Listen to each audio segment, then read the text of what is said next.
I mix what I like, what I like, what I like, what I like, what I like.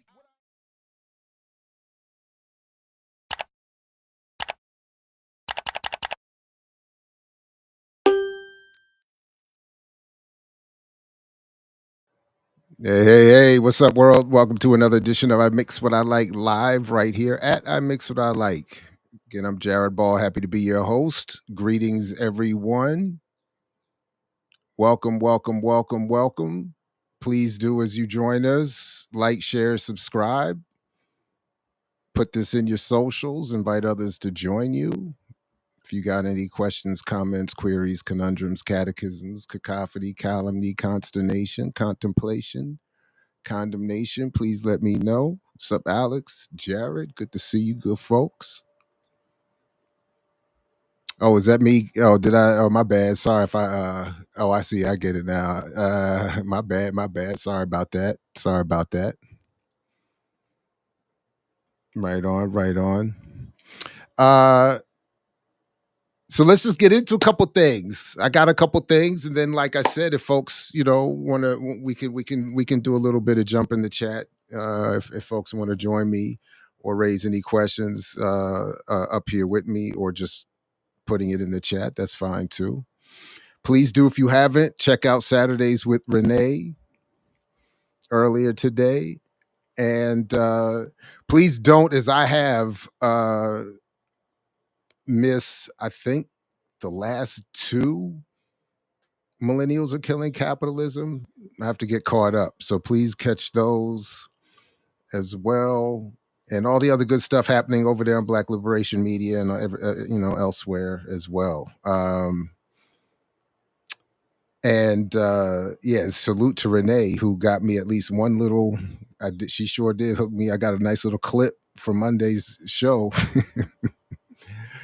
But okay, so I got a number of things to get to. First of all, if you felt a shift in the universe, a sort of negative shift in the universe, an additional negative shift in the universe, it's likely because I was unsuccessful in my bid for the Columbia Association board seat.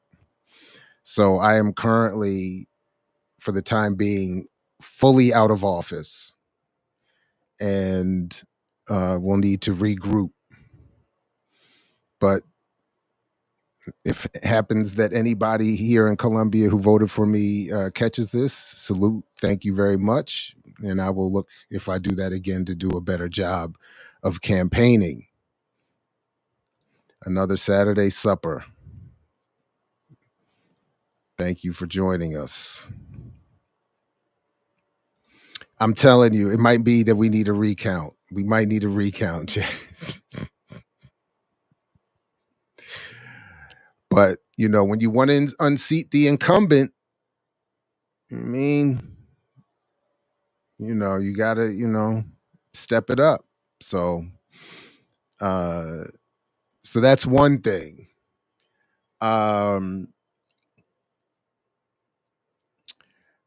So I put out my initial thoughts of Sinners, and the reactions are very interesting. Even some of the disagreement, mostly positive, even where there's some disagreement. So I appreciate that. I will note though that when there are there are a few, as it is in YouTube, to get some hostility in the comments that don't match the criticism of what they're defending. You know what I mean? I didn't come out calling people names and saying they were this is and that's and all of that. But I do note that it's just a simple thing that people will give grace, as they say, or room for consideration. Because a lot of the arguments are that I don't give Coogler or this person or that person enough consideration in their efforts or what they're trying to do. And but the same is not done when you're being critical, when some in that case are being critical of me. They're not saying, well, he may be wrong here, but he's trying to do something, he's trying to be, so I just thought that was interesting, just something. And another thing that I thought was interesting that I didn't mention in those initial thoughts around Sinners is that, and I'm still, interested, the review crew is still, figuring out a time to see the film and gather for our discussion. And I'm definitely interested in more, and I'm definitely interested in setting up this thing with Andor too. That's what we really need to be talking about. Sinners, and no disrespect to the goal of supporting Black art.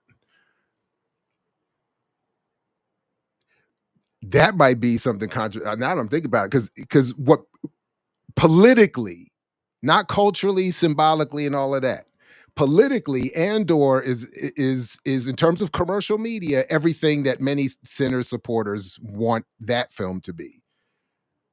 So, but there is one other thing about that I didn't say in those initial thoughts, was that it's been bothering me a little bit too. And I know there's a line in there to defend it, but are we just going to pass over the fact that and I did touch on this a little bit, but remember the protagonists, the twins, are gangsters who want to become businessmen, right? That theme is not new. Just one thing. So we're used to rooting for the smart gangster trying to go, legit. But are we just supposed to pass over? Like, we are supposed to just pass over the fact that they shot two Black men who, out of poverty and necessity, were looking to steal.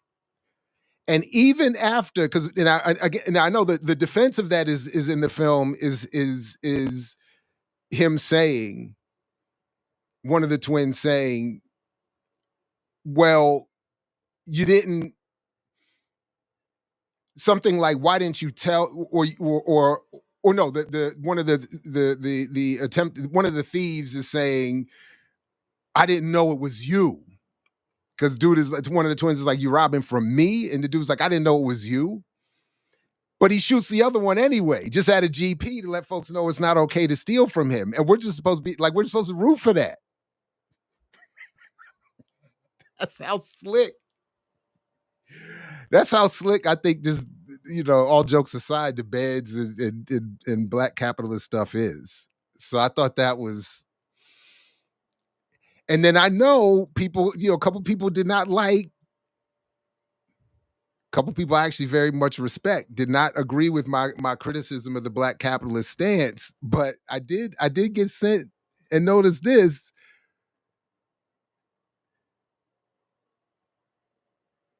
Sinners RyanCoogler said FUBU, for us by us, and Hollywood jumped. RyanCoogler said FUBU and Hollywood jumped. The legacy of Sinners won't only be found in the film itself, but in how it was made and kept.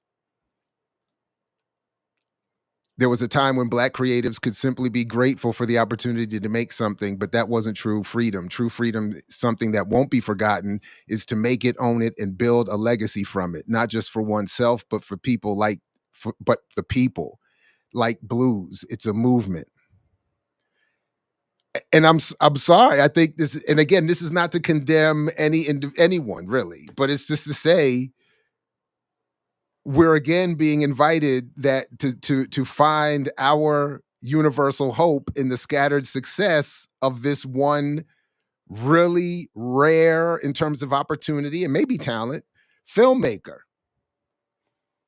not just for himself. So his ownership of his film, congratulations, in 25 years, apparently he gets to keep it, which is rare, but others have apparently a similar deal, but but we're supposed to find our collective joy in that.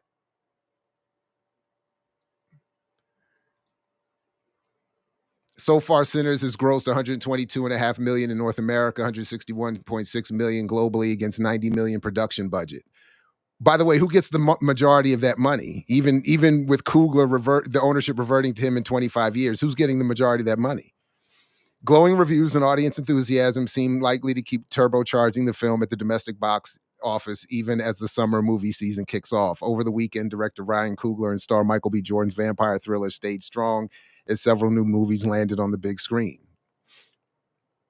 Yeah. This one is for us, by us, and oftentimes in Hollywood, because this is truly FUBU. Yeah. This one is for us, by us, and oftentimes in Hollywood, because...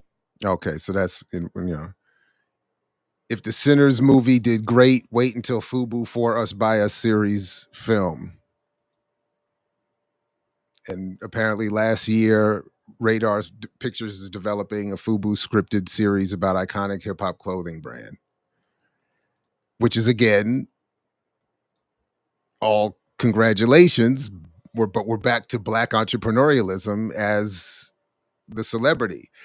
As I even continue to think about Sinners, by the way, I mean, so again, my point isn't that it's, as some have misheard me, I've never said it was, I've never even attempted to judge it as a good or bad film. I never attempted to judge Coogler as an individual or anything about it. I just noticed this theme.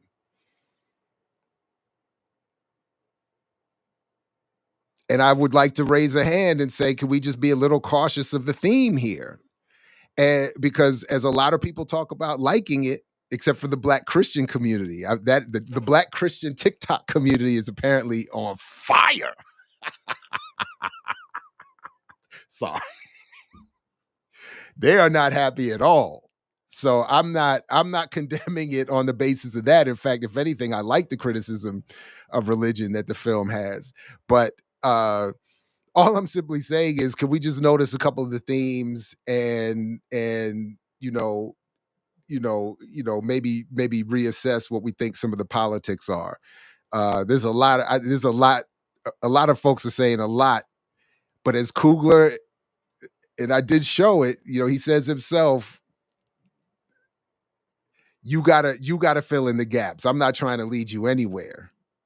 And that's, oh, don't tell me that, Chitty Matcha. Don't tell me that.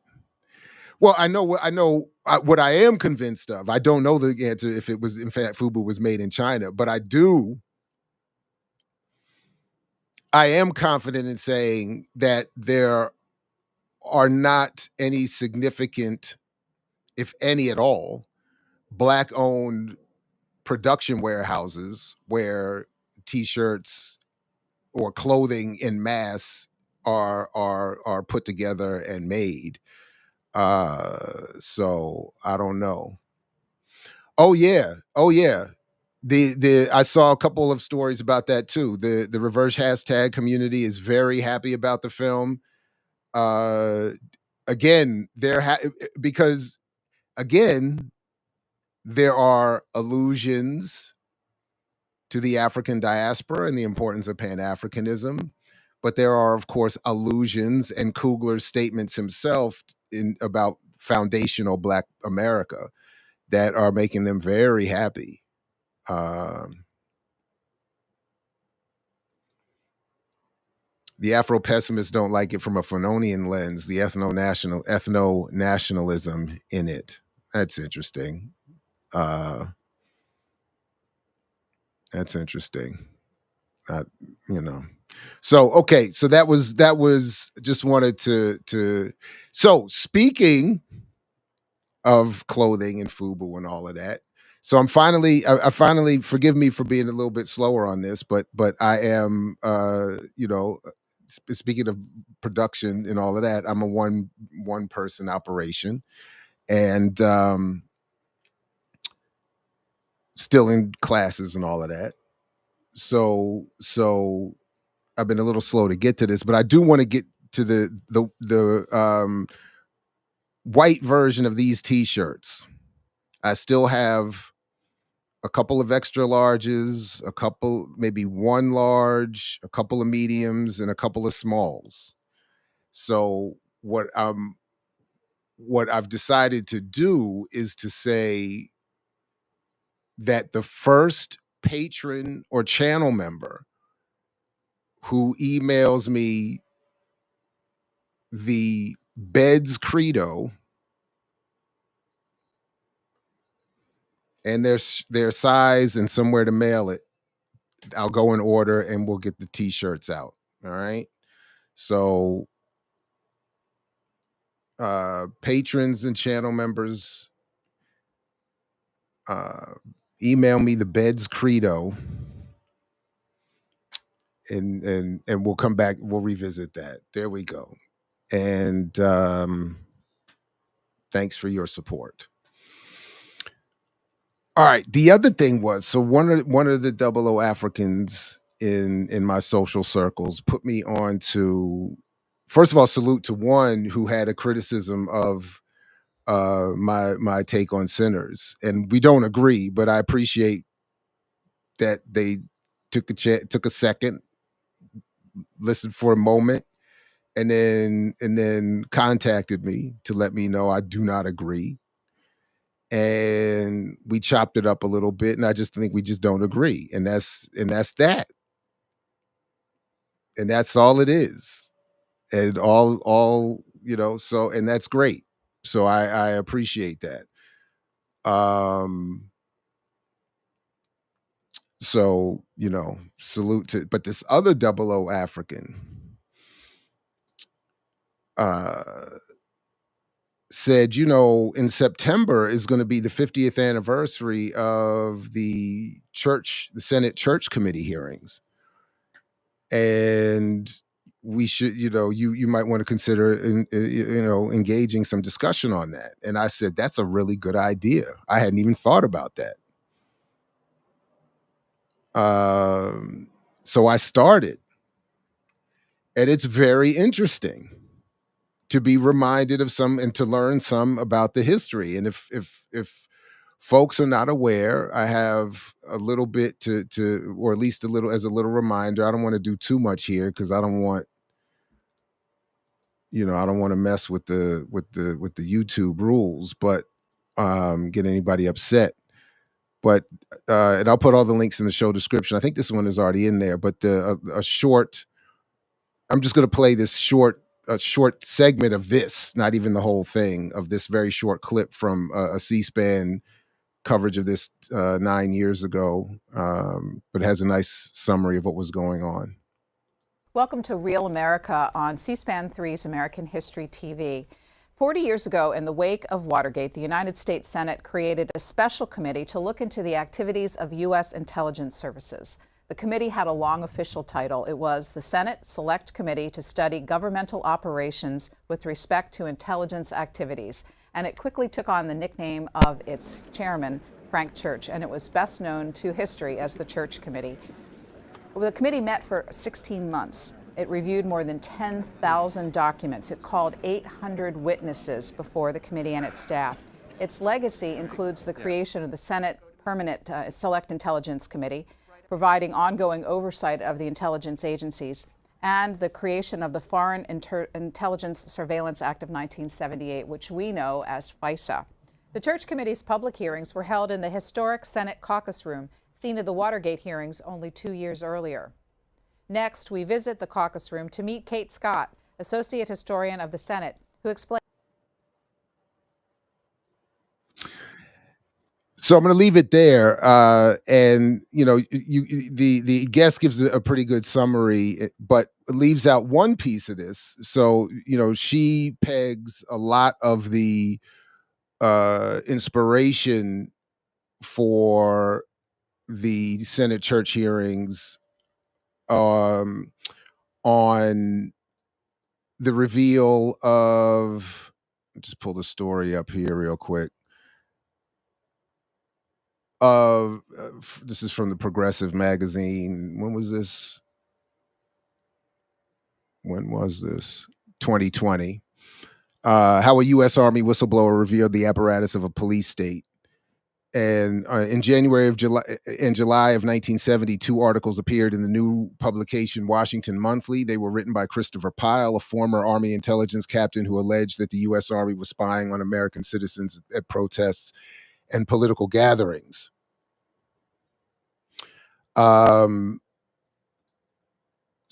that's largely where the interviewee sort of pegs the and a couple of other things. But the one they leave out, though, of course, was the Media Pennsylvania discovery of the counterintelligence program papers, which I thought was an interesting part to leave out of that summary. I don't know if it was in the rest of the whole discussion.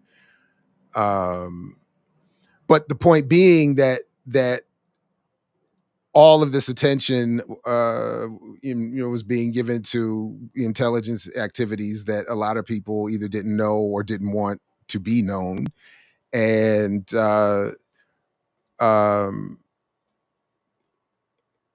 longer story short, it led to these hearings. And I did start to read a book about them, and that talks about Frank Church's career and how he ended up himself a former Army intelligence during the Second World War, and then it's the Vietnam War that turns him into largely a critic of what he had previously defended, even as someone who was friendly with Reagan at one point, who of course died during my wedding. And but then it was the Vietnam War that got Frank Church sort of to think differently about the state and the intelligence community. And then, as the book also says, he wanted to. We'll come back to that in a little bit, but I did want to play a little bit of the hearings as it pertains, just as I got a little clip that I think we should be able to play because it's self-edited, but where you can hear a little bit of the hearings as they pertain particularly to Dr. King. And that's something I want to come back to because I did read that chapter of the book about the surveillance. And there's something very interesting in that book related to what the church committee was not willing to engage, that I'll come back to after this. But anyway, I thought it was pretty cool as an idea to sort of put that back on the table for us to the extent it isn't. And if others are already on top of this, please let me know. But I thought this was a pretty interesting thing to monitor in this year of anniversaries, so to speak. Well, I guess all years are, but you know what I'm saying, So let me just play this little bit of a clip here, and I'll put the links to this in the show description as well. So you can hear more of it if you like. Of Martin Luther King. The committee staffers described in detail attempts to discredit and to destroy King, to try to turn his followers against him, even to find another idol for black Americans. Martin Luther King was and is a national hero to millions, but to J. Edgar Hoover, he was a dangerous man who would wreck the country. By January of '62, Mr. Hoover has already typed Dr. King as no good. Hoover is particularly disturbed after, in 1963, it became clear that the concept of nonviolence was gaining adherence, a adherence to be made even more clear by the time the March on Washington came around. And the brother speaking here, we're going to come back to him in a moment because he plays a little bit of a role in that issue I want to raise that the church committee wanted to avoid. But he's I think the only black member of the committee. But yeah, anyway. This development of the concept of nonviolent confrontation or nonviolent protest was seen as a threat to law enforcement and something the Bureau was indeed unhappy about. This was aided, apparently, by what the Bureau regarded as Dr. King's direct attacks on Mr. Hoover and the Bureau. And the public controversy was pretty much full-blown at the time, in 1963, when Mr. Sullivan, who should be able to give us some assistance on this matter, communicates to Mr. Hoover a plan for dealing with Dr. Martin Luther King. Quoting from a memorandum, the plan here is to completely discredit Dr. King by, quote, taking him off his pedestal and to reduce him completely in influence.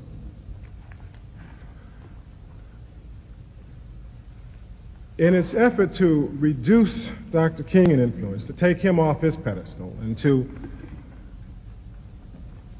change, if you will, his image before the masses, we began to get some insight into the thought process of the FBI at this time. The thinking was that this would not be a terribly difficult task. The memo indicated, for example, that this can be done and will be done. Obviously, confusion will reign, particularly among the Negro people. The Negroes will be left without a national leader of sufficiently compelling personality to steer them in the proper direction. So the FBI decided that if they were going to take King off his pedestal, it was a part of their task to find and bring into prominence a new, quote, national Negro leader. After the March on Washington, there was an acceleration. He was defined because of his speech. I do want to just quickly, because I'm only going to play a couple more minutes of this. Actually, how many more minutes? When did I say to stop it? So I'm going to play 8 more minutes, 7 more minutes of this, but because I think it's fascinating. But I did want to just, and we'll come back to this too, but highlight for a second we want to replace the leadership. And I do think it's important to remind that those in power do have a preference or a set of preferences when it comes to what forms of leaders are supported and to how they are supported that emerge from various communities and struggles. So, in that demonstration in Washington as the most dangerous and effective leader in the country, and there was a paper battle within the Bureau as to how best to attack him, and he was attacked. After Time magazine named him as Man of the Year, again, the Bureau finds that reprehensible, believes it must attack and destroy. When he was given the Nobel Prize, again, they seek to discredit Dr. King with the persons who welcomed him back from that award. When he began to speak out against the Vietnam War, there's a new crescendo of efforts by the Bureau to discredit and destroy Dr. King. When the Poor People's Campaign took place, once again, they go after Dr. King. And their activity to go after Dr. King didn't even cease when he died. Because as Congress began to consider the question of whether or not Dr. King's birthday should be made a national holiday, the Bureau developed plans to call in friendly congressmen for off-the-record briefings concerning King, in the hopes that those congressmen could keep any such bill from being reported out of committee. The period surrounding the March on Washington and directly following it is particularly revealing. A report was written for the director by his chief intelligence officer, reporting that the Communist Party, in fact, for 40 years had been trying to control the Negro movement, and that had always failed. And then William Sullivan, who writes that we'll see. I'll show you in a second. Allegedly claims in his memoir that he did it only because Hoover made him do it. He didn't really feel that way. So, you know, which is an interesting claim. With the March on Washington were infinitesimal. This was not accepted by the director of the FBI. He found that thinking wrong, unacceptable, and said that it must be changed, and it was changed. And then we find paper coming in which the lower-level people in the FBI apologize for having misunderstood matters, and on they go with this effort to discredit, and start they do the bugs on Dr. King. The FBI sought to prevent the Pope from meeting with Dr. King. It intervened with a cardinal. Prevent the Pope? The Pope. From meeting with Dr. King? It did.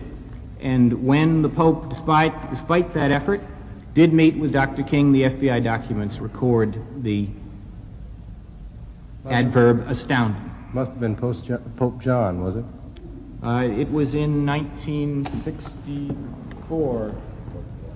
Now, someone's got to help me on that. Who was the Pope? Pope Paul. Was it Pope Paul? In any event, that effort didn't work. The paranoia, the belief that American citizens couldn't deal themselves with Dr. King is indicated by this story. At one point, Governor Rockefeller was planning a trip to Latin America, and the Bureau felt that it had to approach Governor Rockefeller so he was planning to see Dr. King before going, so that he could be warned of what a great danger Dr. King was. This effort went on and on and on. Each time that he was doing something important, there was an effort to discredit him. Each person who the Bureau felt could give further credit, further recognition to Dr. King, an effort to stop that from happening. The Bureau went so far as to mail anonymous letters to Dr. King and his wife, which were mailed shortly before he was awarded the Nobel Peace Prize, and finishes with this suggestion. King, there is only one thing left for you to do. You know what it is. You have just 34 days in which to do it. This exact number has been selected for a specific reason. It has definite practical significance. It was 34 days before the award. You are done. If I can interrupt, that was taken by Dr. King to mean a suggestion for suicide, was it not? That's our understanding, Senator. It wasn't taken by King as a suggestion. That's what it was written that's a for. matter of dispute. It was found in the files of Mr. Sullivan, who was the assistant director of the FBI and was heavily involved in these programs. He claims that it's a plant in his files and that someone else in the Bureau, in fact, wrote the document. The document which was found is a draft of the letter, which was the anonymous letter which was actually sent. Is there any dispute that the letter did in fact come from the FBI? We've heard no dispute of that. One thing that is very clear as we examine the King information is that the FBI has not only presumed to know an awful lot about the movement which Dr. King headed, but that many of its fumbling efforts, many of its failures to convince people that Dr. King should be discredited, was born out of the ignorance and, if you will, the very clear racism at large then in the agency. A particularly revealing aspect of the Bureau's approach to the question, even at a time when they were examining the so-called Negro question, is evidenced by the response to a memorandum which then Attorney General Kennedy wrote to Mr. Hoover. Mr. Kennedy wrote a memorandum asking Mr. Hoover how many Negro special agents he had. Mr. Hoover wrote back, "We don't catalog people by race, creed, or color." And now reading from Mr. Sullivan's transcript on the point, it was assumed by Mr. Hoover that this would take care of Mr. Kennedy. Mr. Kennedy came back with another very nice letter. That's a little laudatory attitude. You are commended to have it. But I still want to know, how many Negro special agents do you have? So we were in trouble. It so happened that during the war, he had 5 Negro chauffeurs, so he automatically made them special agents. Did not matter whether they finished college or high school or grammar school or had a law degree.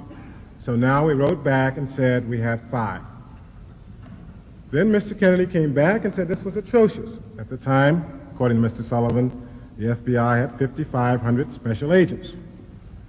Out of that number, 5,500, and you only have 5 Negro agents? Mr. Sullivan again, of course we did not say in that memorandum that none of them conducted investigations. They were just drivers. This is 1961. Is it any wonder that the FBI was later presumptuous enough to feel that it could determine the next.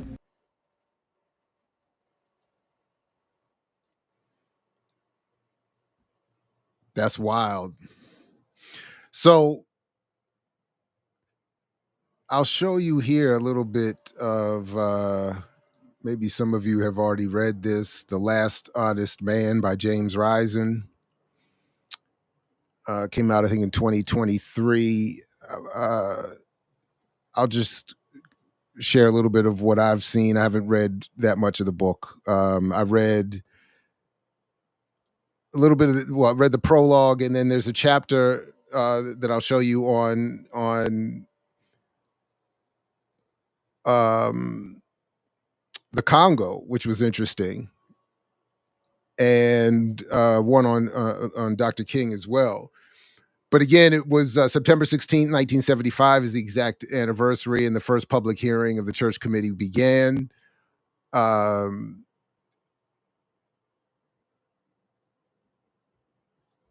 You can see now this event here. This is one of the, for some folks may have seen this. Like this is one of the more iconic images from the hearings, and what the book talks a little bit about is how Colby, the director of the CIA at the time, did not want to be seen handling that gun. He didn't want the gun to be used. It's some dart gun that's supposed to be used for assassinations, and Church, who the book argues was, may have had some good intentions and whatever, but was definitely someone who was interested in a good media hit. And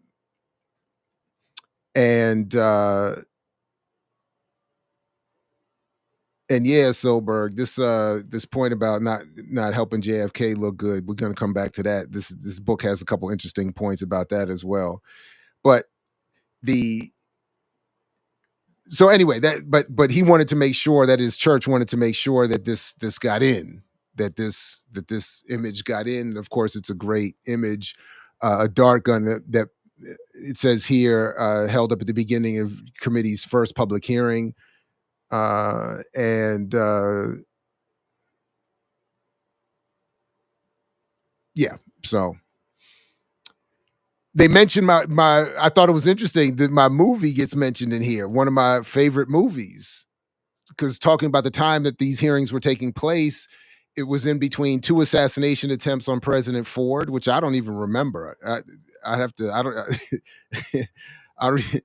The arrest of Patricia Hearst, and the premiere of 3 Days of the Condor, a dark Robert Redford movie featuring rogue hitmen inside the CIA.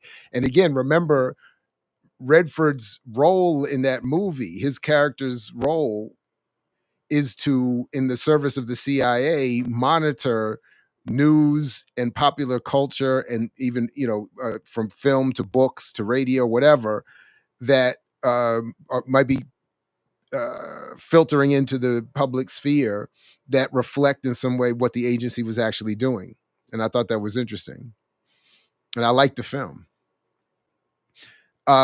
Church was worried about the rise of American militarism, saying that he thought that the addiction of the country to war was had something to do with the CIA abuses. One of the things this book says is that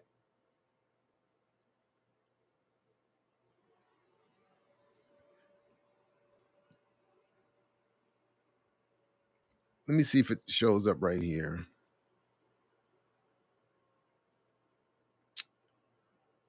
Right. So Church thought that he was doing this in order to save the nation. And to do so, he had to help rein in the spy agencies. And then as the book here says, more than anyone else in American history, Frank Church is responsible for bringing the CIA, FBI, NSA, and the rest of the government's intelligence apparatus under the rule of law for the first time. And I was thinking, so are we meant to think, are we supposed to be reading this with the idea that since 1975, these agencies and others have been reined in and submitted to the rule of law? I don't know. Maybe I'm misreading that, but it's possible I was reading too quickly. But I was just, that did. It was like, really? Yeah, Vietnam led him to his increased skepticism. Church's own experience in Army intelligence in World War II offered him no insight into the comprehensive transformation that the CIA had undergone in the decades since its post-war founding. I again would also argue, not to suggest that me being a glorified custodian in the U.S. Navy to anything that Church was doing in Army intelligence. But I do think it's important to remember and remind folks that just because you're in something doesn't mean you understand all that it is doing or its context or its raison d'etre. You don't. In fact, you may be less likely to be aware of it. For instance, I learned way more about what was happening with Shield and Desert Storm than from being outside of the military than I did being in service in that conflict. Now, again, I understand I would not have been privy at that time to some sort of groundbreaking knowledge about the situation. I'm just saying I think that is still somewhat of a fair example. But but yeah. The idea that Church or anyone else would have a better understanding of the intelligence community because they worked in intelligence, I don't think.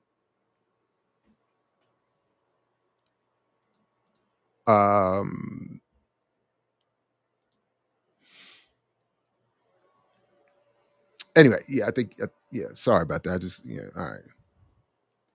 Okay. Let's see a little bit more, and then let me get to some of the good stuff here about, because there is some stuff interesting in this book about by the way, and I definitely want to get back to this. I don't know if I'm going to continue reading the book, but I don't know if this is elaborated upon, but the author says that the committee work didn't come easily. The church committee three church committee witnesses were murdered, including one before he could testify. No one has ever been able to determine whether any of them were killed because they talked or were planning to talk to the committee, but the coincidences kept piling up, and the killings brought an unnerving sense of danger to the committee. So I'll if the book gets back to that, I'll get to that. But I admit I jumped ahead when I saw that We Met Your Man in the Congo was a title of chapter 18. But it says here, in the summer of 1975, while the press covering the church committee focused on what had so far become public about the committee's investigation into the CIA's effort to assassinate Fidel Castro, the committee was more quietly conducting comprehensive investigations of 4 other CIA assassination plots that revealed a long pattern of criminality in American national security policy that had never been fully disclosed or curbed. The CIA plots targeted Patrice Lumumba in the Congo, and Ngo Dinh Diem in South Vietnam, and Rafael Trujillo in the Dominican Republic, and General Rene Schneider in Chile. And combined took place over 4 consecutive presidential administrations: Eisenhower, Kennedy, Johnson, and Nixon. So kind of like now, it's like, let's not forget that generation culminated in the horrors of Nixon, because these fools in their administrations didn't do anything, and then here we are, so just, In his final months in office, Eisenhower saw the Congo crisis as the latest front in America's Cold War battle with the Soviet Union, and he was determined to use the CIA to covertly intervene, just as he was also then trying to do in Cuba, and just as he had done earlier in the presidency of Iran and Guatemala.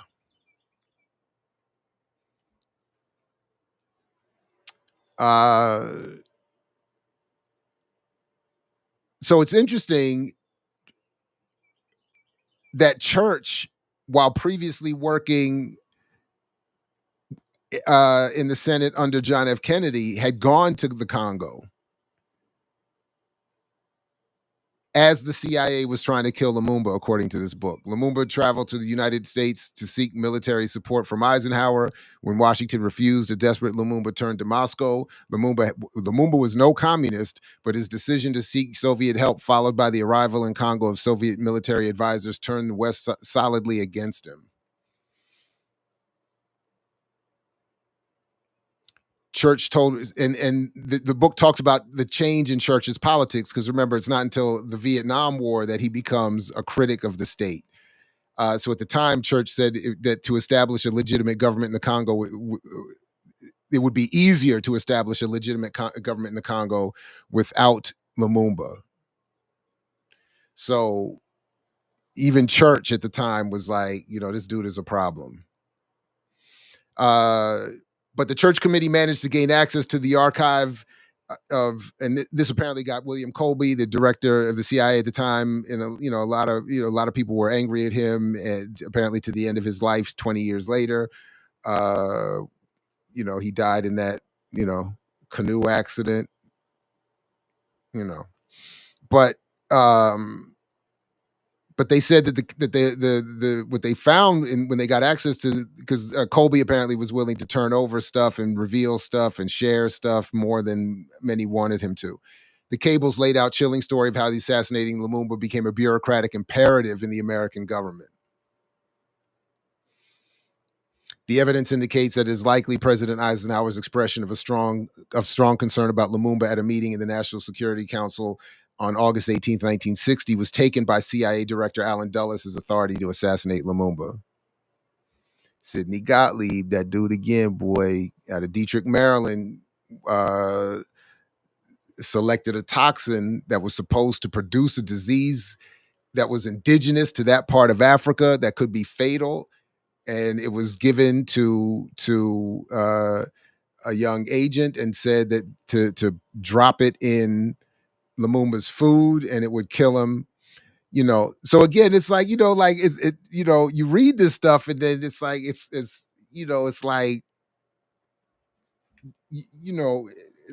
that's why I'm saying it's like, I understand why it's so easy for people to run off with whatever theory about whatever, because look at what these fools are actually trying to do. So, they talk a little bit about the execution squad, which was interesting. The European hitmen that they bring in to get to get Lumumba, and ultimately they decide just to help turn him over to those who would kill Lumumba for them, and that was ultimately what was how they decided to do it. A lot of that chapter ends up being about how the agent didn't want to do it. He didn't feel comfortable. And then they just decide, well, we'll just, we won't do it, but we'll just turn Lumumba over. We'll help release him from the jail and get him out of the protection of the UN, and then we'll even provide the routes he's probably taking as he's escaping the UN detention, rather, not the protection, I should say. And and then of course we unfortunately know the rest. Here's a little bit more about what we were listening to a moment ago, the goal to neutralize Dr. King in the eyes of the Federal Bureau of Investigation. And then you have William Sullivan, who in here, according to his memoirs, is saying, look, I didn't want to do all of this. I didn't think King was that big a deal. In fact, it says in here that it was Hoover's paranoia about communism that got everybody activated and wanted to destroy King, and this connection with Stanley Levinson,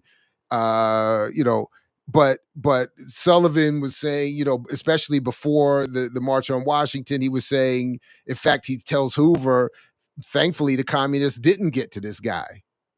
He's not an issue. But then Hoover says that's the same mistake that they made in Cuba that led to them judging the strength of that revolution. And are you going to be the reason why we have a Cuban revolution led by Negroes here in the United States? So then, after the March on Washington, Sullivan rebrands his argument and says, no, King is a threat. We were wrong. We got to get this guy. And then acknowledges in his memoir that until King's assassination, that he was targeted. He was like a prime target for Hoover's machinations. What this chapter also talks about is this slick relationship that JFK was trying to have to protect himself from Hoover, where it was alleged that Hoover was blackmailing him, but ultimately this was used to get Kennedy to sign off on surveilling King and not challenging Hoover at all. And in fact, apparently Kennedy thought Hoover would be able to manipulate the ability of Kennedy to pass legislation, which is interesting. But it says here, there's no conclusive evidence that President Kennedy and his brother went along with Hoover's investigation of King because Hoover was blackmailing the Kennedys. But it does seem clear that the Kennedys feared Hoover's power and didn't want to cross him. The suspicion was that Hoover had something on everybody, and the Kennedys were ripe for being blackmailed, observed Church Committee staffer Mary DiOrio. Ultimately, the Kennedys gave in to Hoover's demands to investigate King without really contesting Hoover's claim that Stanley Levinson and Jack Odell posed a communist threat in King's inner circle. Oh, and I noted here that that Oliver Stone didn't include any of this in his film, which I thought would have been an interesting a bit to include, because it's also got to do with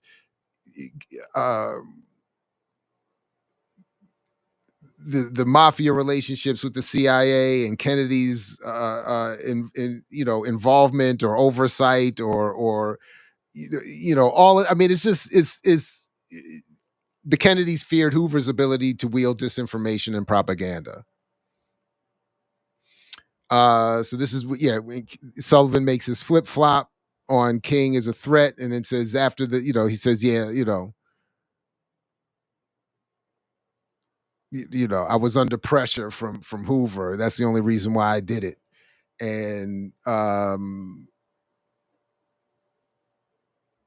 it was Hoover's, maniacal concern that maybe do it. And here's where he's saying that Kennedy felt that Hoover would move to impede or block the Civil Rights Bill. But then after Kennedy's assassination, William Sullivan led a 9-hour meeting at the FBI headquarters to plot a new, more aggressive anti-King strategy. The FBI was now moving far beyond simply wiretapping. It was launching a full-fledged campaign to harass, discredit, and destroy King. That effort continued until King was assassinated in 1968. So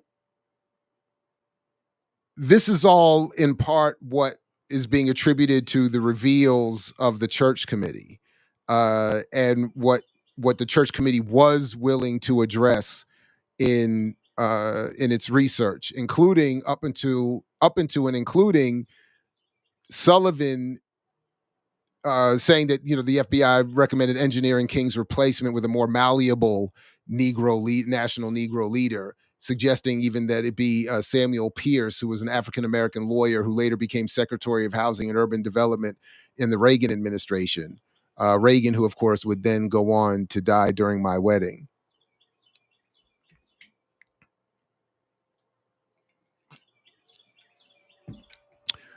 Johnson signed the landmark Civil Rights Act of 1964 during the White House ceremony with King standing right behind him, even though the president knew the FBI was spying on King and trying to discredit him at the same time, trying to get him to commit suicide, submitting that blackmail package to Coretta.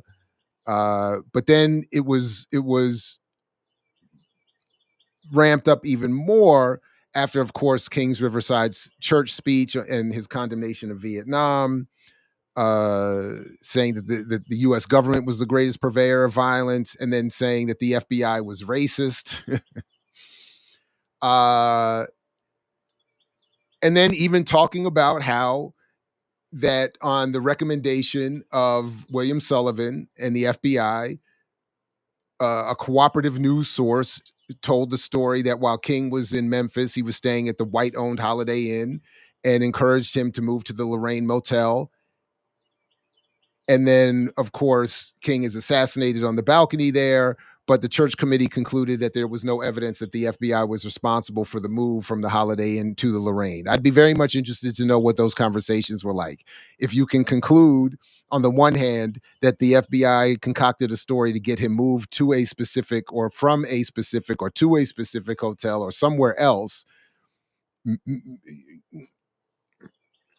you know, I mean, why wouldn't they, you know, but maybe they didn't want to follow up on that because, as I was mentioning earlier, the one black representative on the church committee, Arthur Jefferson, was eager to launch an even more sensitive and potentially more explosive investigation, an inquiry into the 1969 murder of Black Panther Party leader Fred Hampton by Chicago police. Oh, it says here, the church committee investigation finally forced the Justice Department to investigate the FBI's campaign against King. All right, but, you know, but so Arthur Jefferson wants to raise this issue around the FBI's involvement with killing, assassinating, with the involvement of William O'Neill, an FBI informant, Fred Hampton, but the church committee doesn't want to do it. Jefferson was blocked from any investigation of the Hampton case and unfortunately died in 2011 without being able to, because as it says here, Hampton was at the time a politically unsympathetic character for white America.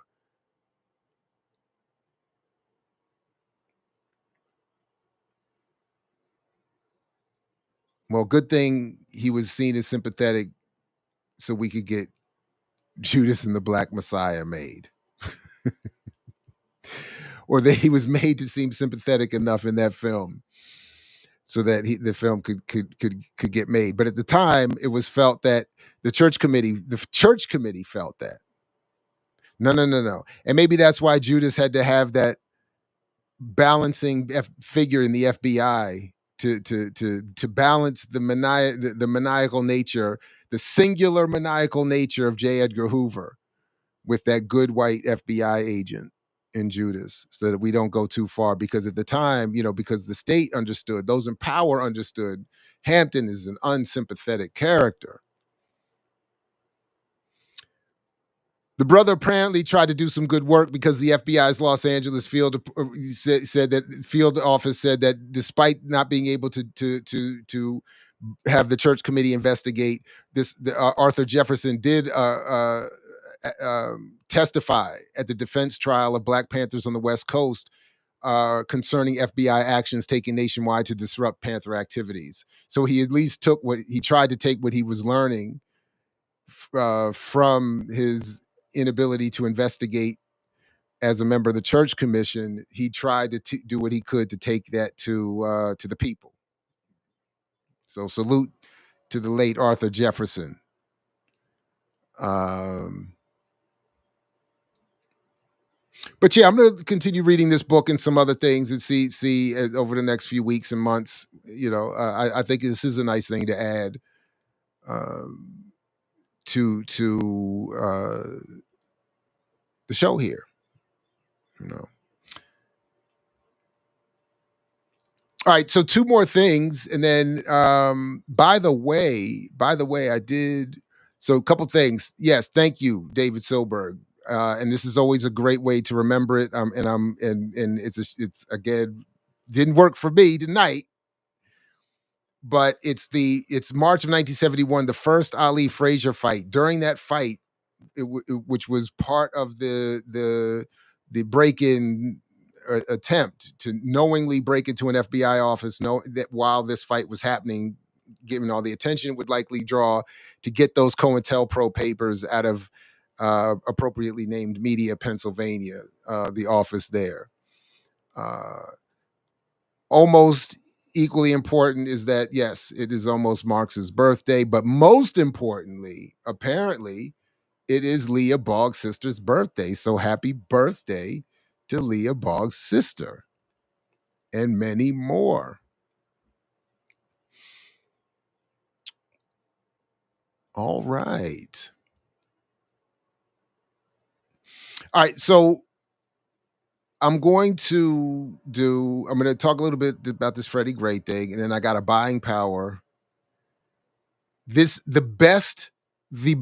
has to be, I'm sure, the best journalism covering my work or involving my work that has ever happened just happened. So I do want to, before I wrap tonight, get to that that one. That is remarkable. So kind of like the Arthur Jefferson piece. Look, I know not everybody's a revolutionary doing revolutionary things in revolutionary spaces, but there are these moments where people in non-revolutionary spaces try to do something to advance some thought. So we'll get to that in a little bit, but I'm not even going to front. This is a salute to my Morgan State colleagues who have been assigning students to do projects, papers on last month, April, being the 10th anniversary of the killing of Freddie Gray and the subsequent uprisings and all that people do not understand about any of it. And I hadn't even really been thinking of it. And so this is, it's because students kept coming into my class. And honestly, to be perfectly honest, salute to my colleagues who said not only to do this, but who told a number of students, Dr. Ball is somebody you should interview, because that's how I got reminded of it. I will also say, to be perfectly honest, it's nice that there's a couple colleagues out there that still remember that I exist on the campus and that, I'm value added in some way. So salute, and I appreciate you. And again, speaking of people in non-revolutionary spaces trying to advance some thought, so I was like, I appreciate it.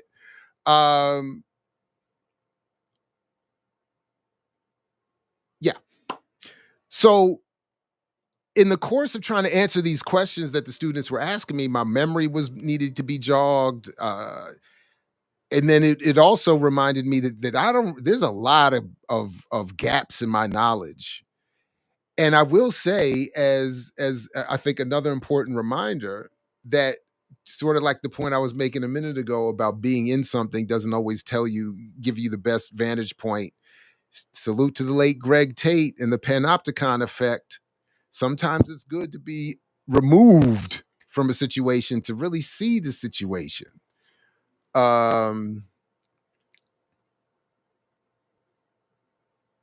By the way, that led me down a whole other rabbit hole of thought, where I was thinking of not only there's something that bothers me in the Sinners film about the mixed race, multiraciality discussion, but I haven't quite. And I was trying to think about, but given the symbolism in the film, I was thinking, one way I do sometimes see it is that, yeah, sometimes being mixed, you are brought into the house, and sometimes you are kept out of the house if the house is the black house, so to speak, right? But sometimes when you are outside of the house, even when they say you can't come in, sometimes it's being out there that allows you to see what others are trying to do to the house. And then sometimes you come running to knock on the door and say, yo, look at what they're trying to do out here. You don't see it because you're over here and you're in that room and you're in that room. Open the door. But anyway, but to that point, but definitely being in Baltimore, being at the Real News Network and Morgan State during the Freddie Gray moment, being around activists, organizers, journalists, students, parents, scholars, even that did not automatically mean that I would properly understand what was happening. And I think that's a very important lesson for all of us to remember, that you could be in the middle of it and still not getting everything. So sometimes you might need to step back out for a quick second and get that panopticon effect, that view where you see everything but cannot yourself be seen by those you are. And tune in Monday morning for part 11 of 100 Years of Malcolm X on Black Liberation Media, because speaking of Greg Tate, I'm going to be talking a little bit about, and if you haven't seen it already, seven songs for Malcolm, produced in 1970, I think. No, it's not that old. I have to double check when that was. I got led there because Tony K. Bambara is a commentary, but it's not that old. It's not that old. It's older though. But Greg Tate is in it. That's why.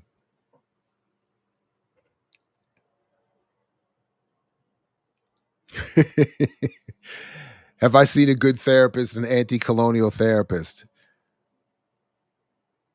In an official capacity, no. Are you suggesting I need one? I probably do. I think we all need one. And I'm definitely traumatized by this colonial experience. So, but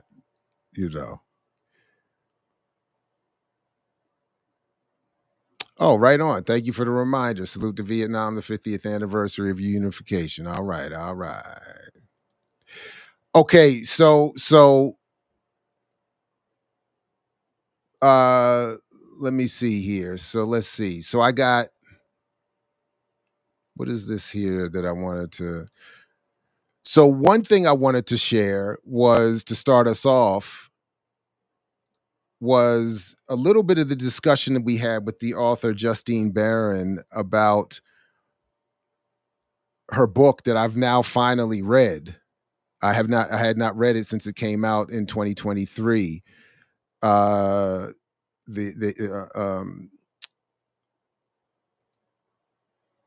book being, of course, this one, They Killed Freddie Gray, The Anatomy of a Police Brutality Cover-Up by Justine Barron.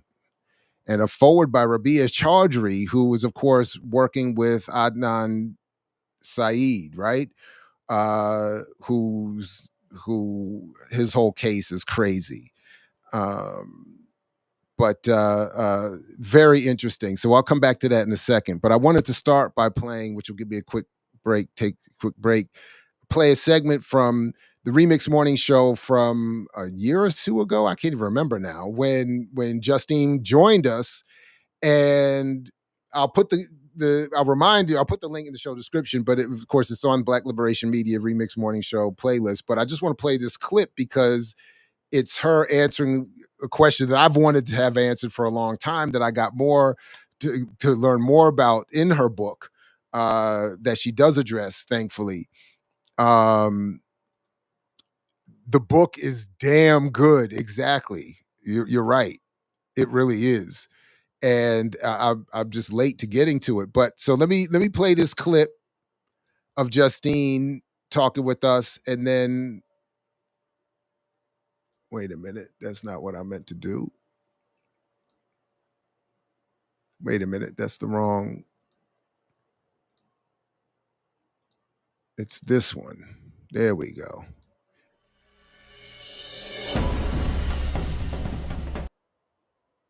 But why is it playing? Hold on, everybody. My bad. Hold on a second. Let me get it to where I had it queued up. Hold on a second. There we go. Here we go. We don't need to start it. Oh, no. Did I not have it queued? Son. Hold on a sec.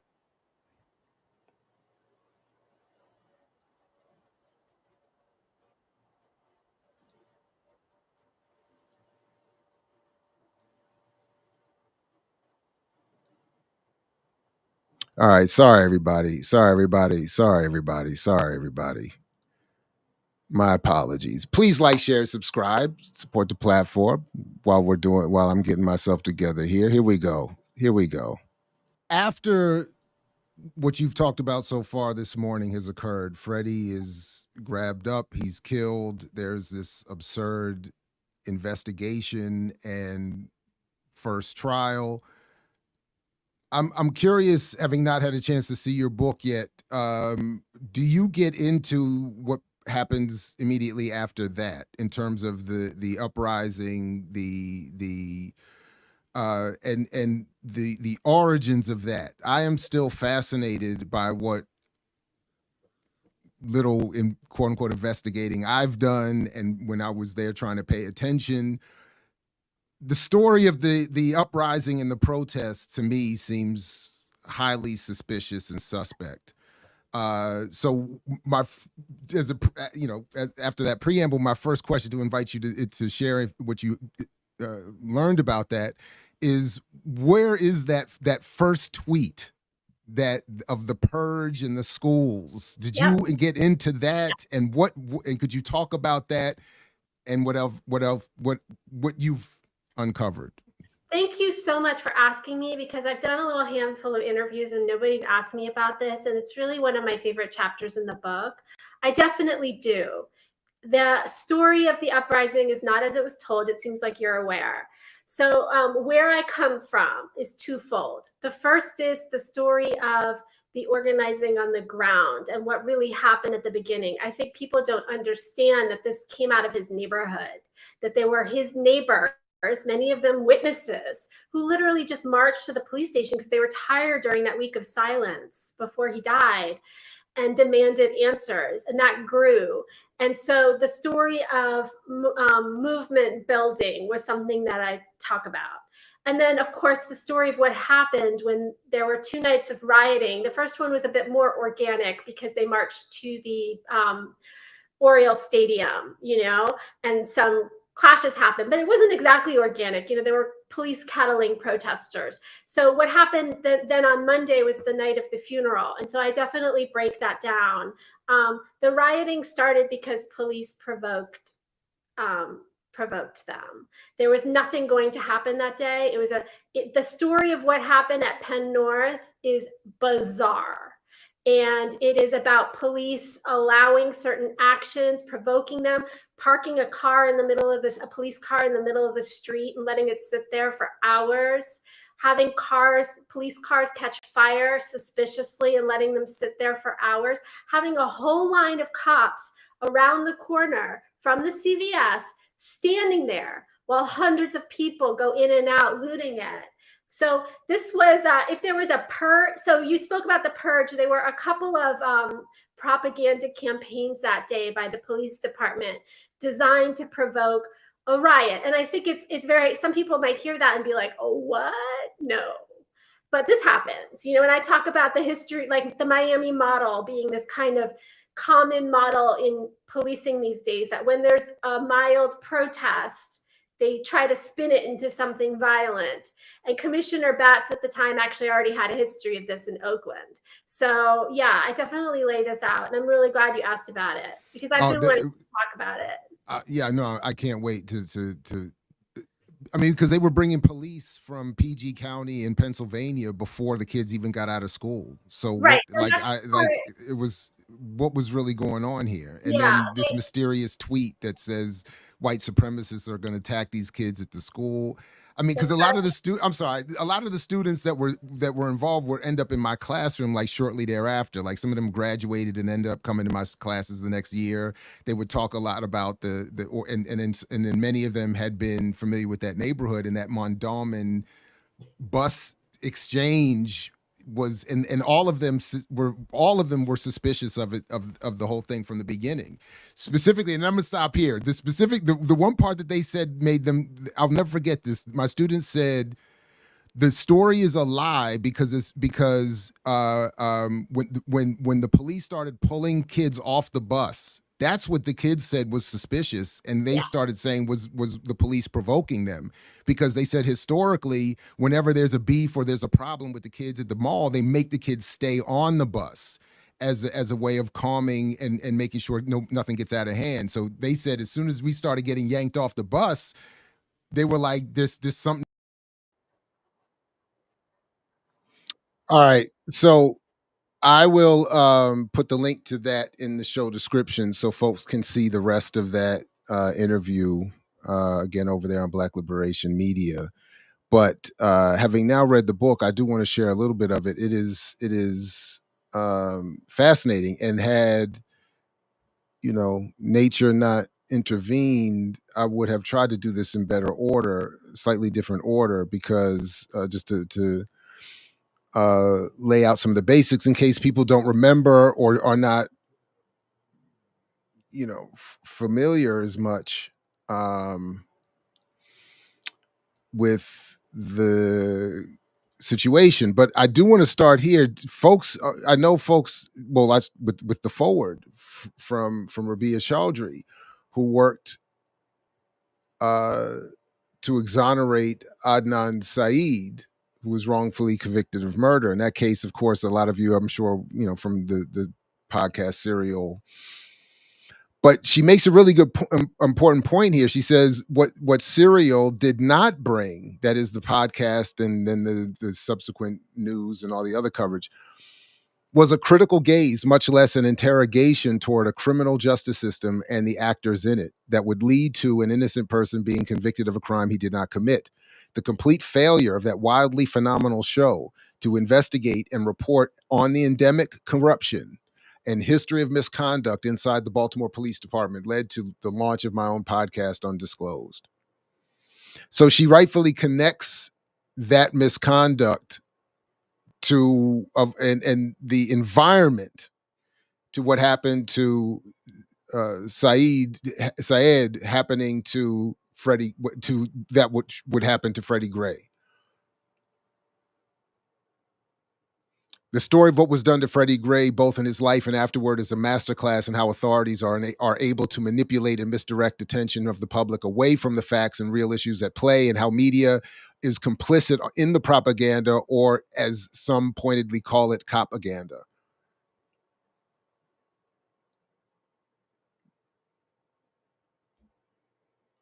Police department's narratives about the legality of his detainment, that is Gray's detainment, arrest, injury, and ultimate death, mainstream media did no better. If anything, they caused even greater damage than conservative media by willingly entertaining and keeping the public engrossed in the 24-hour news cycle of red herrings. The widespread use of passive, non-accusatory word tragedy might have made Freddie Gray a sympathetic character, but it did so at the cost of the truth of the matter. By the way, I'm glad I highlighted that in a different color, just to draw my attention, as a reminder. This is, by the way, this is exactly my problem with, this is exactly what was said earlier tonight about Fred Hampton being an unsympathetic character and therefore being unworthy of the church committee, unsympathetic to whites in particular, and therefore being unworthy of church committee investigation.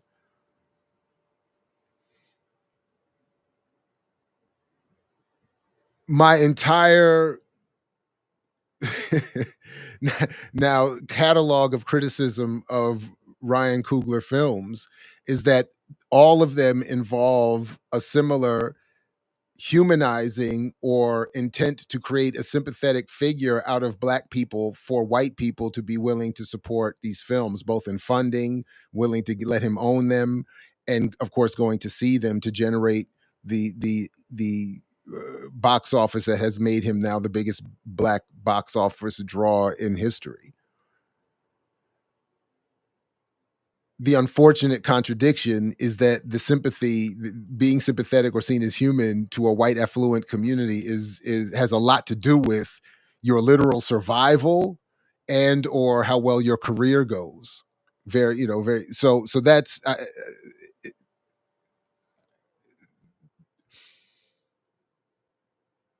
so as we'll get to, Gray is killed by the police or in police custody.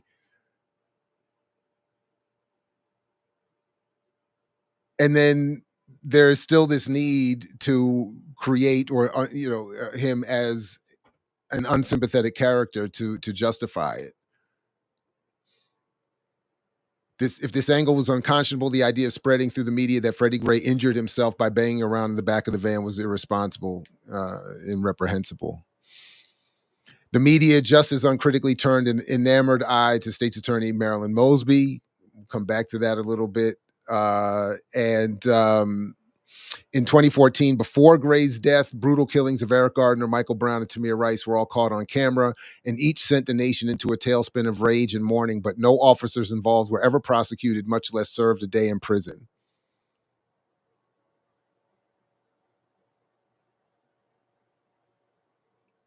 There might have been some convictions in the case in terms of Freddie Gray, had the state's attorney based their theory of the killing on the statements of many witnesses who stood watching, some recording on their cell phones, how Gray was handled by officers on the morning of April 12th, 2015. But most of these witnesses who could have demonstrated that Gray was killed not by a rough ride, but most likely by police actions at one of the van's notorious stops none of them were called to testify. They were not called to testify.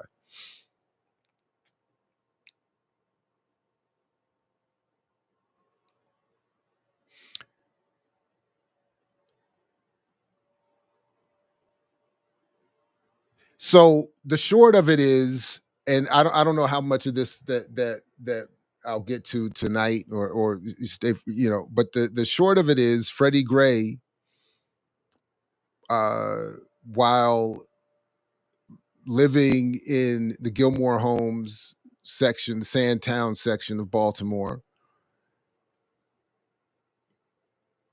is what this chapter beautifully describes is how he's walking with friends. And CCTV catches all of this to corroborate. He's walking with friends doing nothing that could be considered certainly illegal. They're just hanging out, going, going to the grocery store. They're, little stuff like that. And then all of a sudden, of course, cops see Freddie and his friends. They all this eye contact, as one of the officers would claim, is made, and they all run. They're chased. Officers on bicycles catch them, or catch Freddie, I should say. They catch Freddie. He is grabbed up, folded up,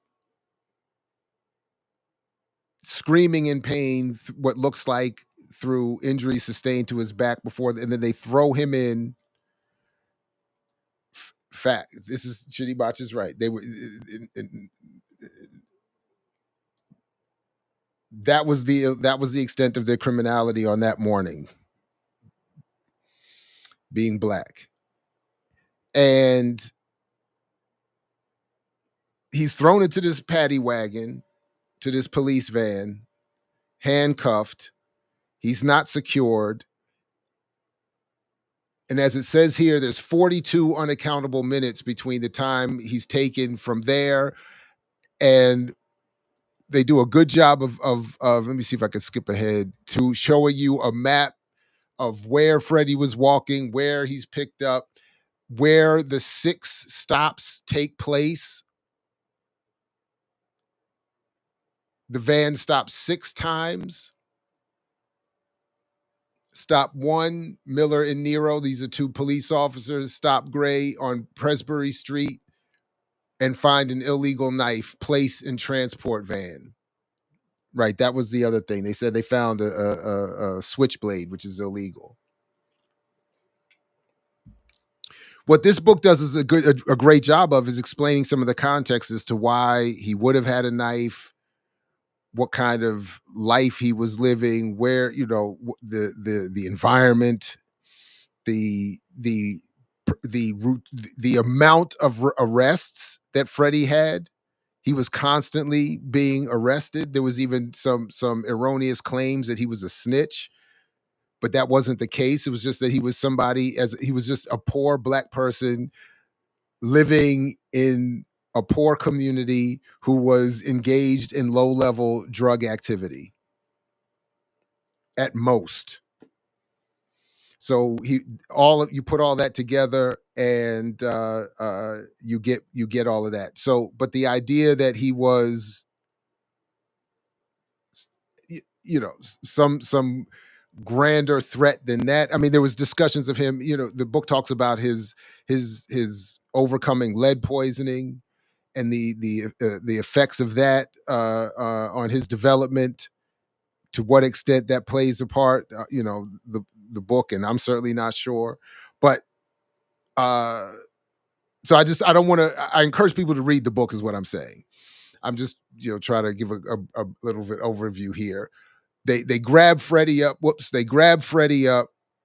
The second stop, 7 minutes later, bike cops shackle Gray's legs and at Mount and Baker Street and prepare him for transport to central booking. Stop 3, 10 minutes later, another police officer checks out the back of the van at Fremont and Mosher, because there's a debate as to whether he was screaming or was not screaming, whether he was throwing himself around in the van, whether he was not throwing himself around in the van. Stop 4, 3 minutes after that, Porter checks on Gray at Druid and Hill at Dolphin Streets. Stop 5, about 11 minutes later, bike cops put second prisoner in van. Sergeant White checks on Gray. And then stop 6, police is 7 minutes after that. Police find Gray unconscious at the Western District Police Station. Long story short, the police officer said they did it to themselves. They put in that he did it to himself rather, and that any idea that he was given a quote unquote rough ride, which was the idea that police officers do this to people on purpose to hurt them, was nonsense. The medical examiner's office initiated its investigation after Gray died. Completing the autopsy report on April 30th, Gray's death was determined to be a homicide caused by acts of omission, namely the officer's failure to seatbelt him or call for timely medical attention. The report describes Gray being killed by a single high energy injury, causing a break in his cervical spine. I mean, and there's so like this is, you know, Gray was chased because he ran, police said. In an essay in the New Republic titled Looking While Black, Stacia L. Brown writes about the tense calculation Black people face regarding whether to look an officer in the eye. Averting eye contact when confronted with whites was one of the unwritten rules of Jim Crow, she explains. No Black man is eager to initiate a staring contest with cops, especially not a man with prior arrests. Closed circuit TV picked up a lot of everything that went on. The police said that they chased him. So I'm not, you know, we're not going to read through the whole book. I mean, but it's fascinating. One part I do want to get to though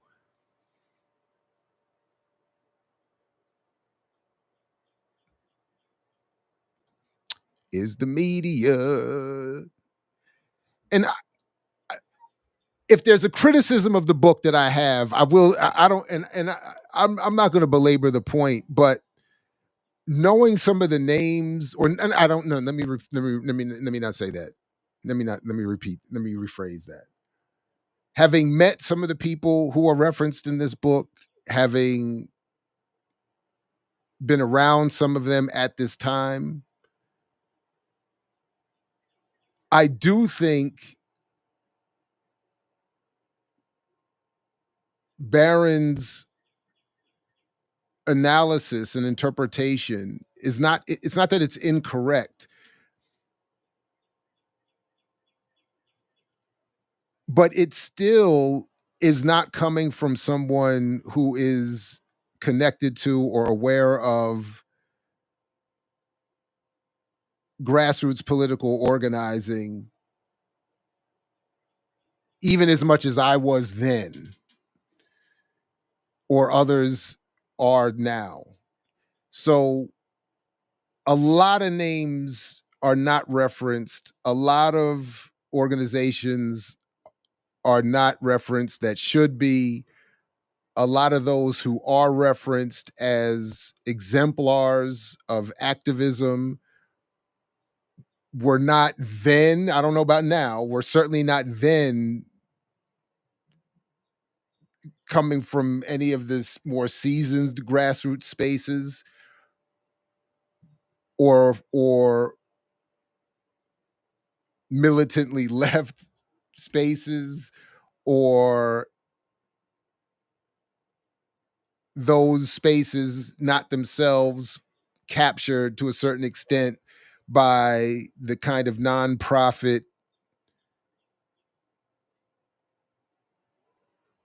performance-based activism that is too much of a problem. In other words, what I felt like happened, and this book did not change my view on this part at all.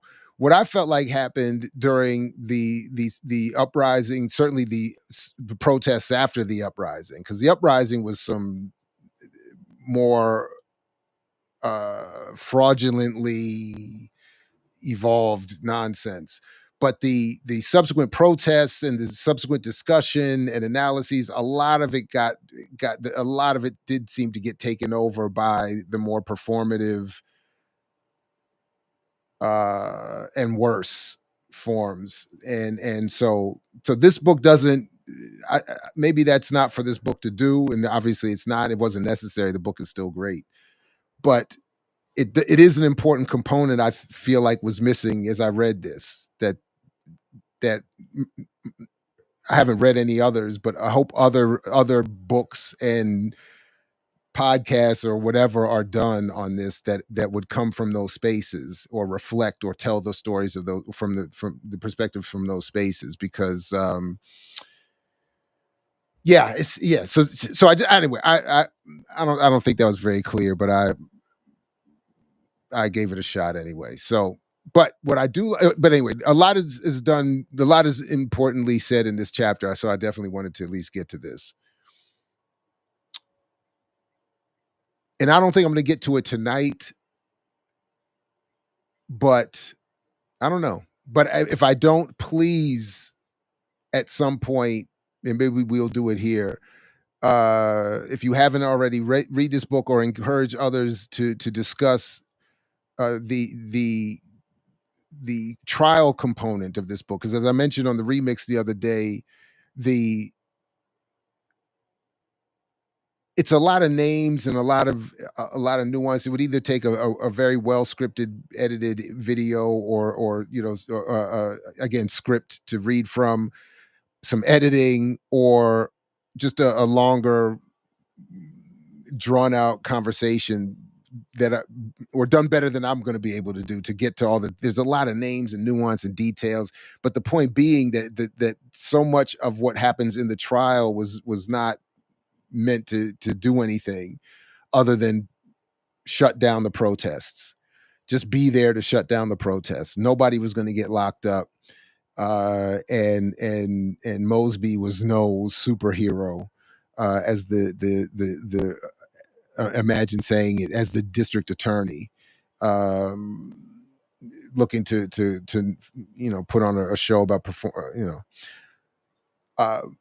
but as it says here, the history of Freddie Gray's death was written, like all history, by the victors. According to Wikipedia page about the killing, while being transported in a police van, Gray sustained injuries and was taken to the R. Adams Cowley Shock Trauma Center. It's the well-established narrative of his death. It happened in the van somehow. Those who controlled the narrative began authoring this version of events as soon as Gray was injured. With each dispatch, call, statement, and report, the medical examiner and prosecutors contributed to. And Stuart Hall, because this is exactly, and shout out to Dr. Orasambi Burton for getting me to go back and look at it. But policing the crisis, this is exactly what Hall and his colleagues were talking about in terms of the relationship between the police, the courts, and the media, creating a narrative that justifies the police violence against the African community and using it to its benefit. I mean, Gray's death was one of the most reported stories in the United States during 2015. I think this is a great point to make because, again, being in the middle of it don't mean you get it. And just because there's a lot of people talking about something does not mean they're saying something correct, sinners. Excuse me. Sorry. Sorry about that.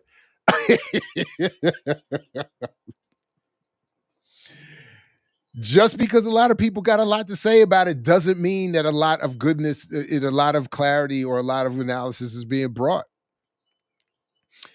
In addition to the daily news reports, there were longer stories in all of these TV and films people saw, and I remember that HBO Baltimore Rising. I didn't see the CNN. I wouldn't have watched the CNN documentary, as they call it, but I did watch the HBO Baltimore Rising, and I actually remember reaching out to a few folks who were filmed in that and asked them for their thoughts. Because that film was wild, including juxtaposing the police killings and violence with the police hanging out and doing cookouts and something like that with the community, something like that. And I mean that not in a critical way, by the way. They weren't doing it in a critical way, is what I'm saying. But none really aspired to uncover what happened to Gray. There's a huge gap between the amount of proverbial ink and video hours spent by news outlets discussing the case and the percentage of accurate content they reported, which can only be judged in retrospect with evidence in hand.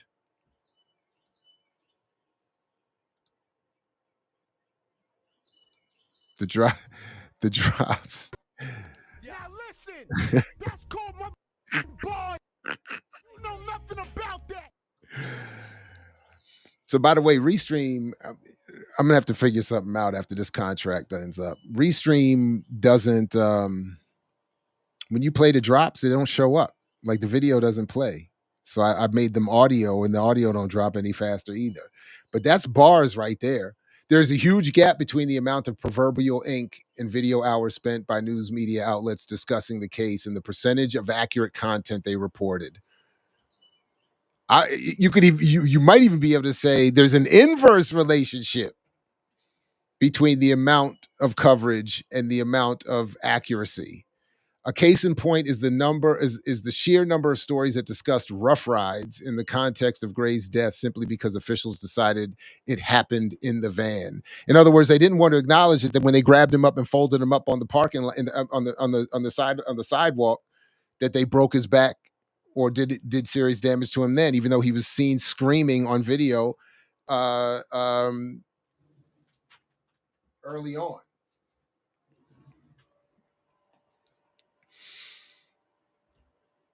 And they wanted to be able to say that, or to throw in there to muddy the analysis that he did it to himself. But again, as Stuart Hall and them pointed out, before manufacturing consent, Again, shout out to Dr. Burton for that point. That narrative is set because it comes from police officials. They said that, so that's what became the narrative. Every bad media habit at once was at work: a reliance on police say journalism, passive voice reporting, the fetishization of mystery, tragedy and racial strife, and both sides reporting with shifting binaries. There was also gatekeeping by local reporters with arguable conflicts of interest in a town that is often called Smaltimore. Long story short, they go into how Jane Miller, one of the leading reporters at the time, had this relationship with her eventual wife working in Mosby's prosecution. Working, her wife worked with Mosby's office, her future wife. So a lot of her reporting that was in the Baltimore Sun, and this chapter does a good job of showing how Miller, just like a lot of media work, national media look to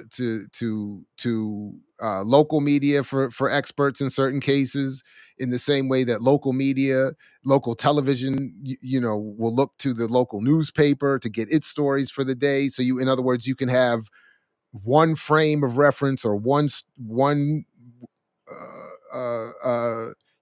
frame, one narrative picked, initiated and then picked up by various media all over the place, and it looks like there's reporting happening and it's really just copying.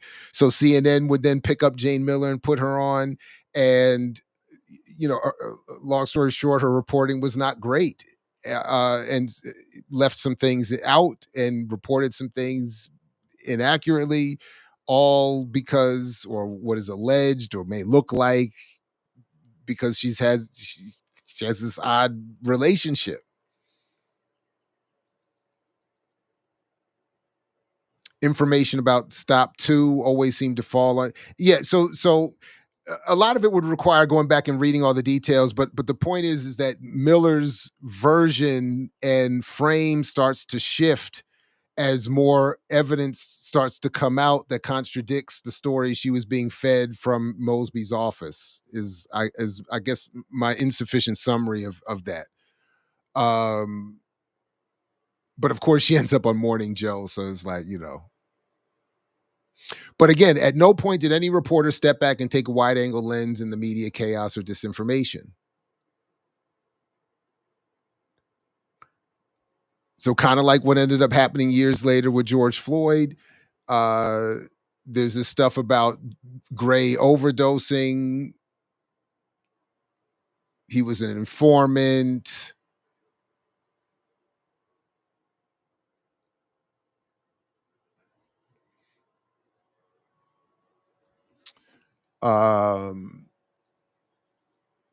How previously, when he was stopped, he ran away from police. And she does make the point that the evidence does not support that Gray was an informant. He was constantly arrested for minor violations and often held without bail. But once again, police had only to write things down to give them journalistic credibility. The Baltimore Sun was the paper of record. The news outlet did extensive work narrating the case more than investigating it. It was reported on with decidedly strong bias toward the police. In fact, saying that one of the Baltimore Sun's reporters was doing journalism akin to writing a love letter to the Baltimore police.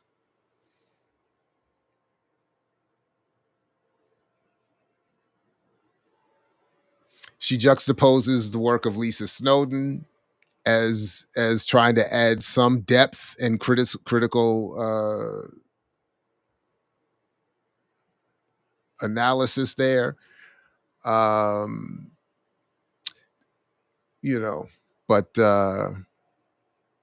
and I do like that she points out that while Barack Obama was the president, this is in the next chapter, they celebrated it as evidence of America's triumph over race and promised criminal justice reform. In fact, it revved up the drug war, the Obama administration, through even more funding for militarizing of the police, SWAT teams, pipeline drug task forces, and other drug war horrors than his Republican predecessor.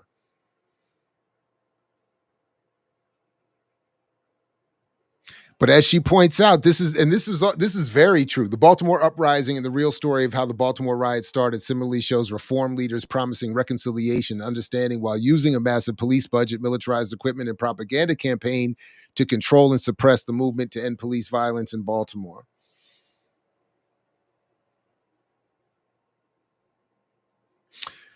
So, maybe I'll come back to this, but at some point. But I do just want to. She points out, I mean, this part is pretty funny though. And I forgot about this part. I do like how she does try to give some voice to grassroots folks, Dwayne Davis, Tawanda Jones, Raleek Hayes.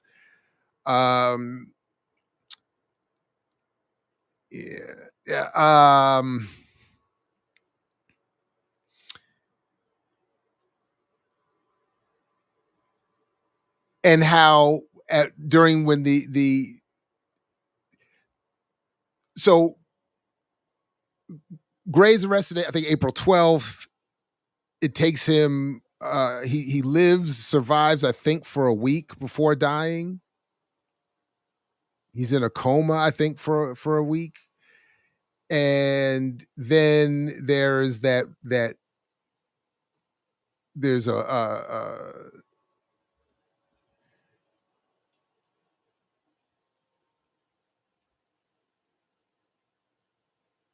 when Gray's death was announced early the next morning, April 19th. So it's a week later. The protesters returned to the police station with more organizers and some media.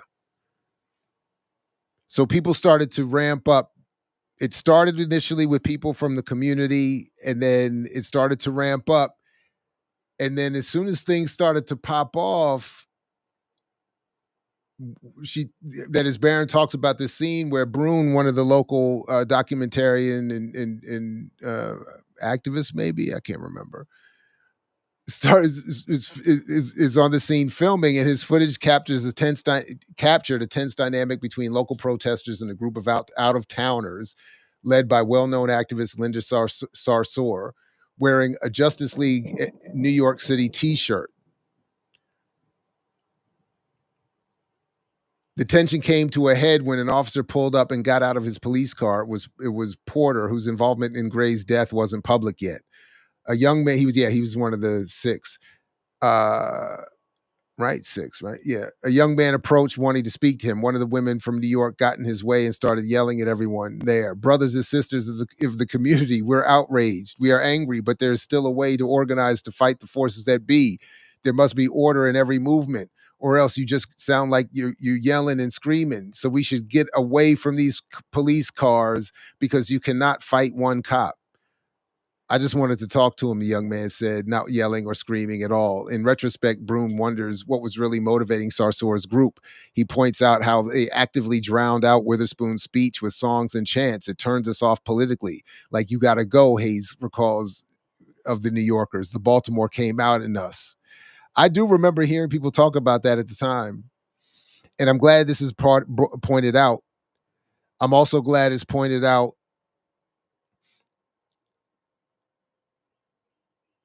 that in many ways, this person here, oh man, this is oh man, I actually forgot about that. Yeah, I'm just gonna move on.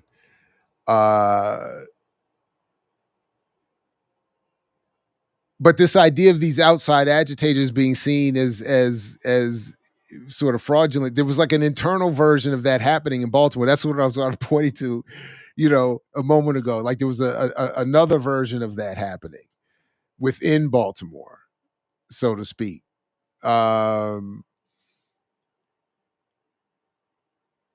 In fact, I remember there were people in various streets of Baltimore telling us as we were doing, little bits of reporting at one point and before the trial saying, and this is sort of confirmed by what this book was saying, that they were saying, and I remember them saying and I remember one couple cats were making me a little uncomfortable because I felt it was a little unfair the way they were saying, like they were like, we're Baltimore, this is not Ferguson.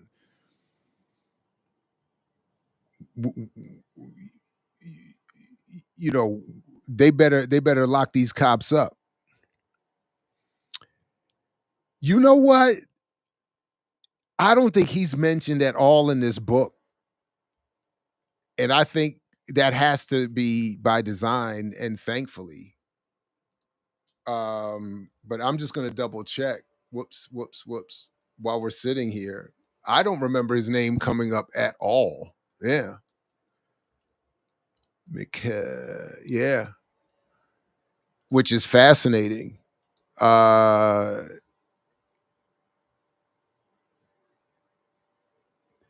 Yeah, they came for their 15 minutes. But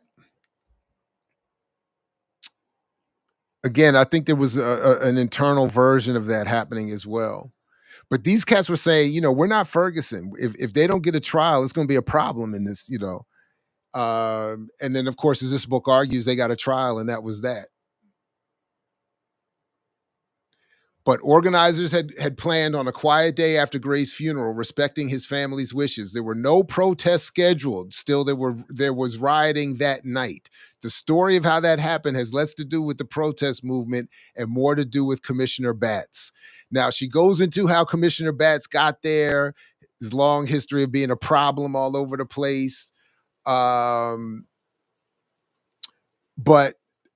so I encourage people to, because there are these threads, and even to what Chowdhury was saying at the beginning, the connections of policing throughout this country, and of course to other settler colonial experiences is wild. So that's how you in some ways Batts, not only himself, but his way of advocating a form of policing goes back and extends throughout the country. But Batts took back the narrative and asserted control on April 27th. During Gray's funeral, his medical spokesperson issued a statement claiming the Baltimore Police Department Criminal Intelligence Unit has received a credible information that members of various gangs, including the Black Guerrilla Family, Bloods, and Crips, have entered into a partnership to take out law enforcement officials. Then it stated, "This is a credible threat," in bold letters. Batts doubled down the next day, calling the threat valid and verified. The FBI later discredited it. Now, I forgot about this part before reading this book and again tonight. But check this out. So when I was working at the Real News at this time in Baltimore,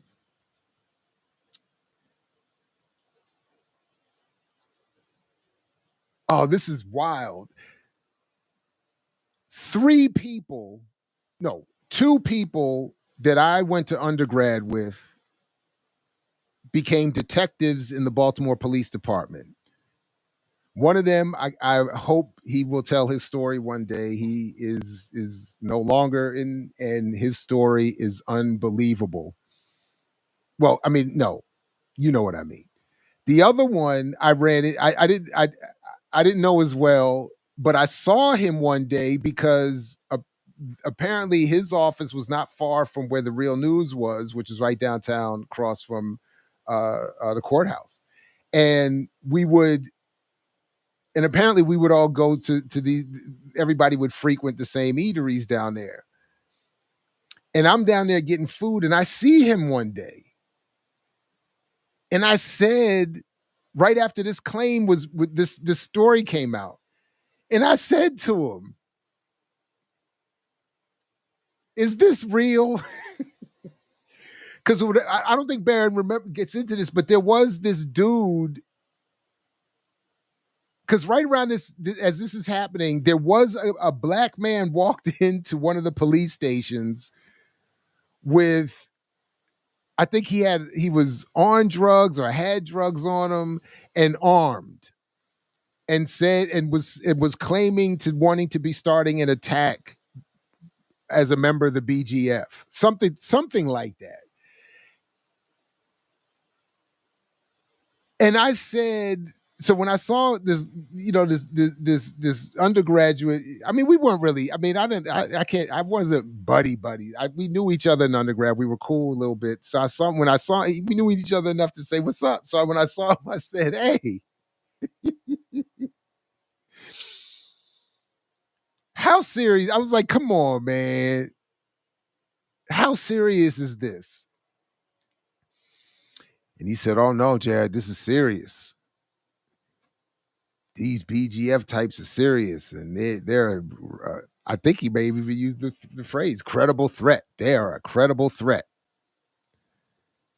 And I said, all right, I don't know. It just felt a little convenient as a narrative. So to read it this way is hilarious to me. That the narrative was taken back. With that story.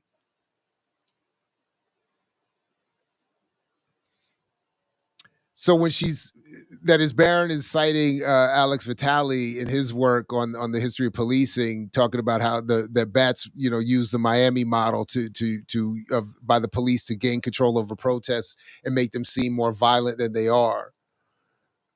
So this was the idea that this was the tactic that was brought to Baltimore.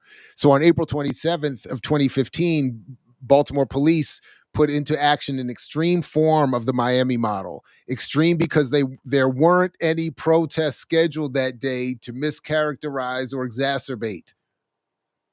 All right, so remember, they said there weren't going to be any protests on April 27th because that's Gray's funeral. Everybody was going to respect the family. Then all of a sudden we get this BGF thing. Then because there's nothing else to get the police presence there. Remember with the video clip I started off with, I'm asking her about why were all these police in there already from Prince George's County in DC, from Pennsylvania. How did they get all these police there on the 27th in advance? Mere hours after the credible threat announcement, BPD issued an entirely different warning.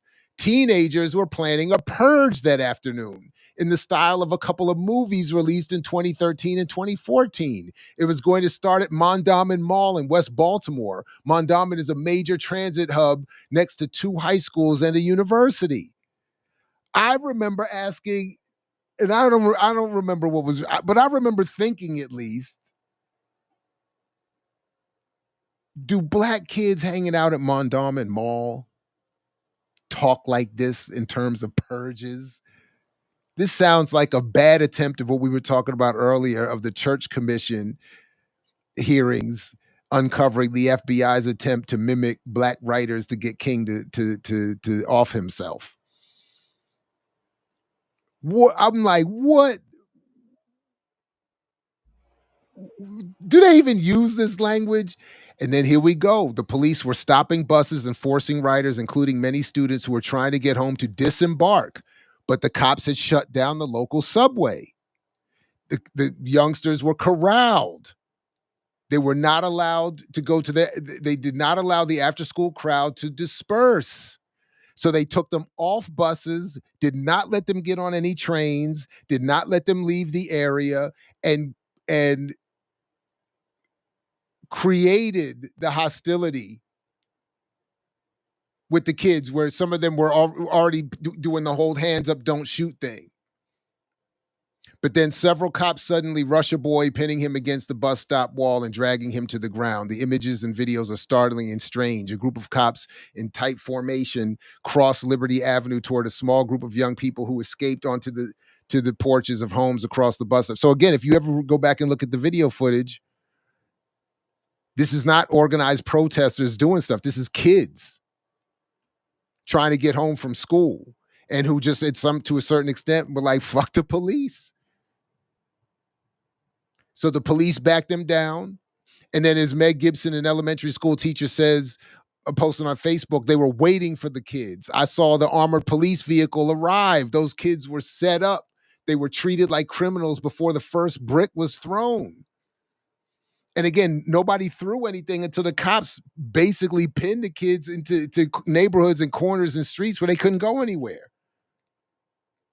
At 2:30 p.m. on Monday, just before the Mondawmin lockdown, Baltimore Sun reporter Carrie Wells posted to the flyer to her own Twitter account. All high schools on Monday at 3 o'clock, we going to purge. From Mondawmin to the Ave, back to downtown. Hashtag FDL. I was like, this is not, I don't believe this. Not that I'm not in any streets. I don't know what the latest lingo is, but I was just like, this does not ring accurate. But nobody could identify. Remember, I asked Barron on that at the clip at the beginning, where did this come from? Where did this tweet come from? Nobody knows. As for the alleged purge threat, it was linked to a flyer with a distinctive vertical and horizontal white lines and a message, all high schools, Monday, we're going to purge. The background of the flyer is one of the media images from 2 days before, the kids on top of police cars. At 2:30 p.m., the Baltimore Sun, Carrie Wells, posted the flyer to her account. Fairness and Accuracy in Reporting investigated the purge flyer and found no instances of it being organically shared by teenagers or other protesters intending to purge. Nobody was doing that. Nobody, that's not. And in fact, may he rest in power, Eddie Conway, his well, now widow, Dominique Stevenson, who was a teacher at this time, told me and told us, everybody at the time, that the kids were being riled up and threatened with the white supremacist threats and held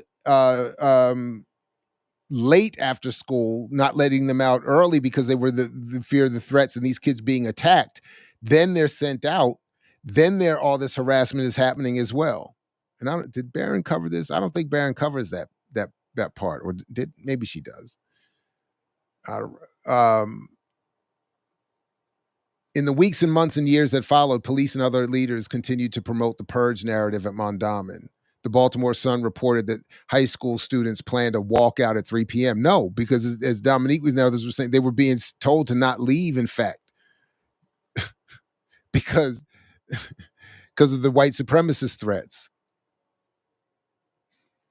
Then when the video starts, a mass of kids in backpacks heading down Pennsylvania Avenue from Mondawmin Mall around 4:30 p.m. They spot a police car on North Avenue, which is for some reason empty and parked in the middle of the street. It eventually gets set on fire. In the videos, the cops stay in position for more than an hour doing nothing. As the following occurs, someone lights the second vandalized police car on fire. A police van behind it also catches fire. They burn for more than an hour while no fire trucks arrive. They stand 150 feet away while people break into the CVS. Based on the video evidence alone, the most reasonable conclusion anyone could draw about how the riot started would sound like a conspiracy theory. Did Bats hope to set off a purge on April 27th? Police allowed and promoted criminality in their sight for almost 2 hours on an otherwise ordinary Monday afternoon at a busy intersection. They left a vandalized police car in the middle of the street, which blocked 2 lanes of traffic. They let 2 cars burn dangerously, and they allowed hundreds of people to loot a CVS. A city watch camera operator was observing all of this too. This summary doesn't include some of the suspicious behavior Egan and others noted on the ground, including what she describes as a possible plainclothes officer leaving the CVS before the fire broke out.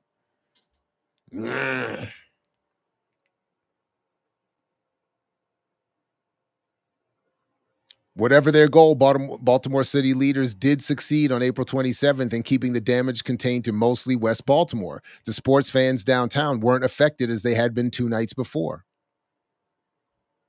Both President Obama and Mayor Rawlings Blake called the rioters thugs. And this is a black woman, by the way, if anyone is not aware, and contrasted them with good and peaceful demonstrators.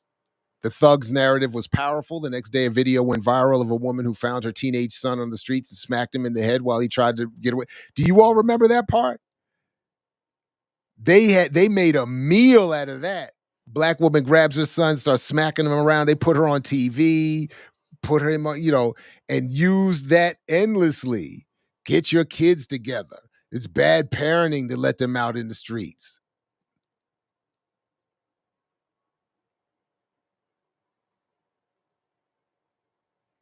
It was during this week that Hogan, that is former governor, expedited the autopsy, and Mosby, the DA, announced charges. That is on autopsy on Freddie Gray and charges on the police. For the next 6 years, Mosby would be accused by Hogan, Batts, Rawlings Blake, and others of rushing charges against the officers, but they all benefited from her choice. She did what they couldn't. She effectively ended the would-be revolution.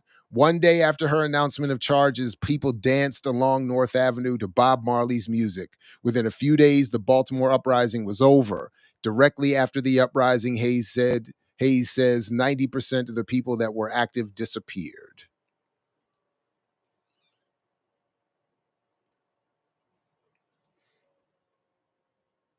So I'm going to stop there. I'm going to encourage you to obviously read the whole book, not only for what I didn't summarize properly well enough, but also for that trial stuff is wild. It's fascinating. But the point is, Freddie got killed. The one thing I don't think she mentions in here that would have been a good thing to add and to support her somewhat of her thesis.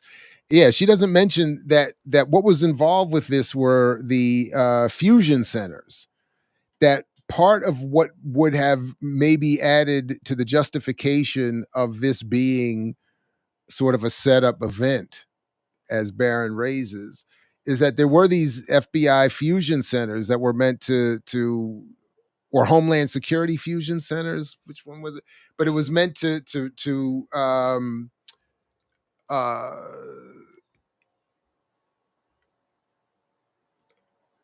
well, Google AI says fusion centers are state-operated intelligence hubs designed to receive, analyze, and share threat-related information between local, state, tribal, federal, and private sector partners.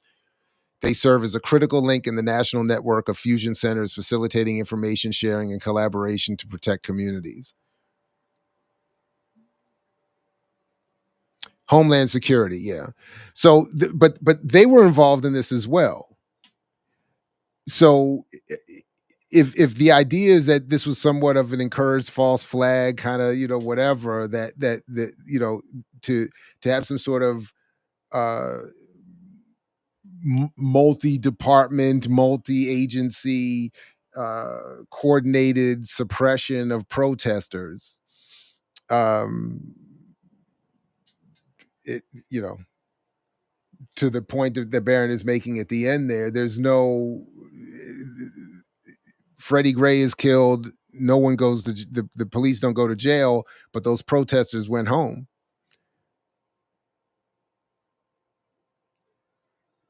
The protesters and the enhanced rebelliousness, so.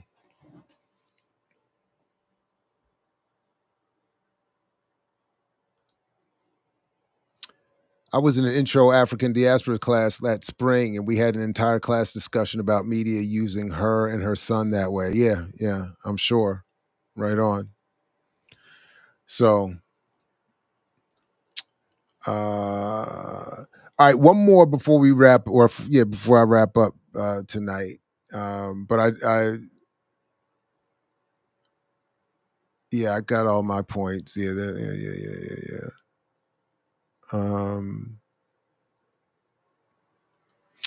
Let me do a couple of. Oh, wait a second. Oh, I got a couple things left to do here. My bad. I hope please like, share, subscribe, do all the things. Thanks for hanging out. But yeah, I almost forgot. All right, let me do this one first.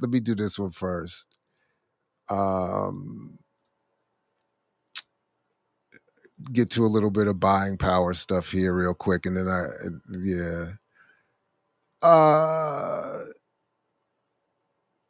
what buying American really means is the story. The reason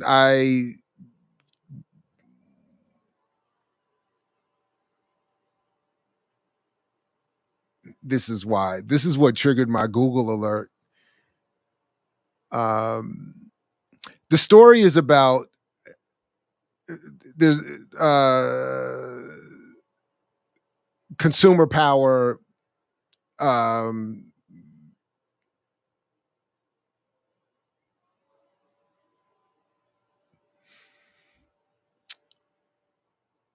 supporting American companies and shop, when in terms of consumption. But what triggered my Google alert is the reference to Lawrence Glickman's book, Buying Power. And it reminded me again of what I disagree about, how or what I think are important differences in terms of for most of American history and for most Americans, consumption is seen as a realm of freedom within certain constraints, not buying goods made by an enemy or goods that are made in immoral conditions, said Glickman, author of Buying Power, A History of Consumer Activism in America, adding that with some exceptions, Americans have often viewed consumption as a realm of political expression. He explained being told without really clear reasoning why goods are becoming much more expensive now as a kind of an affront to the traditional way of thinking about what consumption is. But it just reminded me that, he talks about the history in this country of buying power in the context of people boycotting and boycotting products to support certain political goals, efforts, so on and so forth, but does not look critically at this concept being weaponized, or how it originates, or how it's used today in advertising, and certainly weaponized against Black people. So that was really it. That was just a reminder on that. But then I got this. Let me see. Oh man. Did Eve send me this? Salute whoever sent me this. I got a good laugh out of this. We haven't talked about Boyce-Watkins in a minute, but this was funny.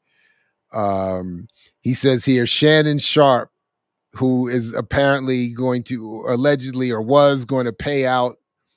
Oh, I even made a comment here. Boyce is ridiculous and a terrible scholar. His books are garbage. His analyses are ridiculous. And what he says here about Black wealth is patently and demonstrably false. Poverty has nothing to do with financial immaturity. Boyce and his work should be condemned as misrepresenting facts, data, and history, and the book he promotes in this video is trash. So the book he promotes is a book we talked about with Geechee and Renee on Saturdays with Renee a couple weeks ago. But yeah, just check this out. To you, and I want us to really not to belabor this point a little bit and not gloss over it, is that this is one of the reasons. The thinking behind why you put that kind of wealth in jeopardy is one of the key reasons why Black wealth is not going up. Y'all understand? This is like a Scooby-Doo mystery. Everybody's trying to figure out, why is Black wealth going down? When you want to understand why Black wealth is going down, you need look no further than the mind of a Black man in order to understand that. I'm not saying every brother does this. I'm not saying that at all. There's a lot of smart men that make good decisions, take care of their families, are investing for the future, preparing for the future, educating themselves, all these things. But we know, you know, that there's a culture out there that is heavily influential amongst Black men that pretty much says that sexual gratification means that you're supposed to risk all the family's wealth. That you literally are, so you can go chase an orgasm or something. That it makes sense for you to go and, I mean, I done heard about stories about rappers putting $100,000 in stripper thongs. I sat on the phone and mentioned to Kanye West why I didn't understand why he spent $2 million on his daughter's birthday party.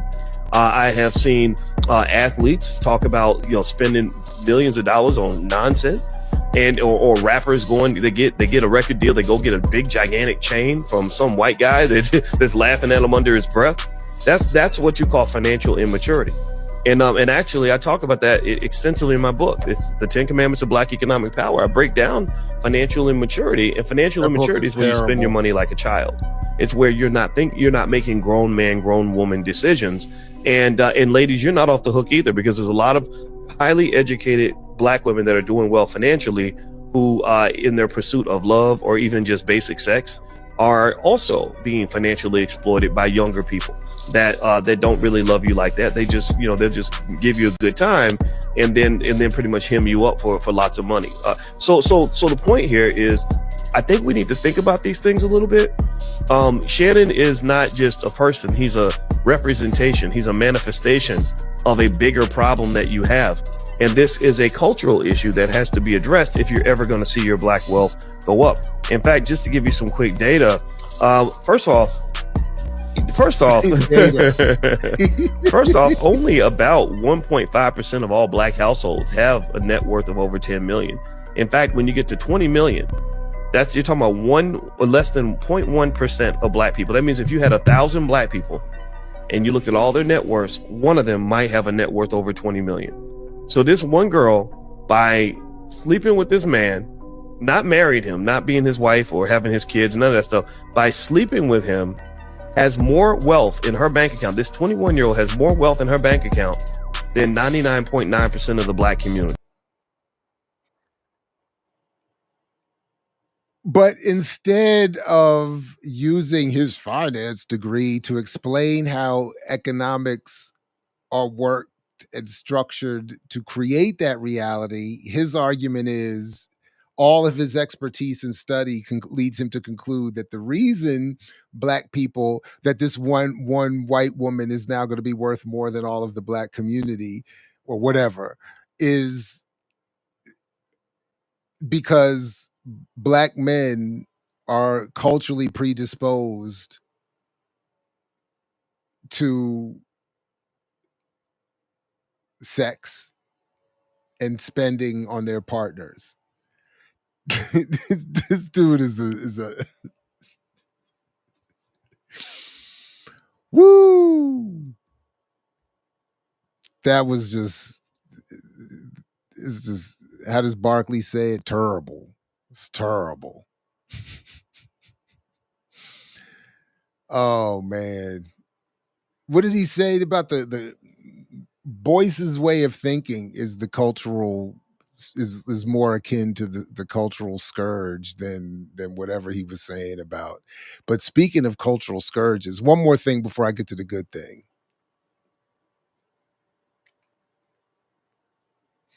One more thing before I get to the good thing, speaking of scourges. And this is, and I told you, this is absolutely, I told you.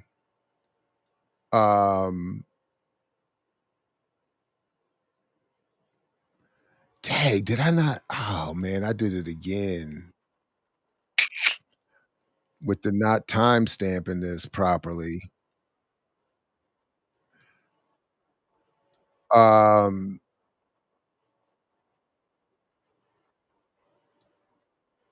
Let me just,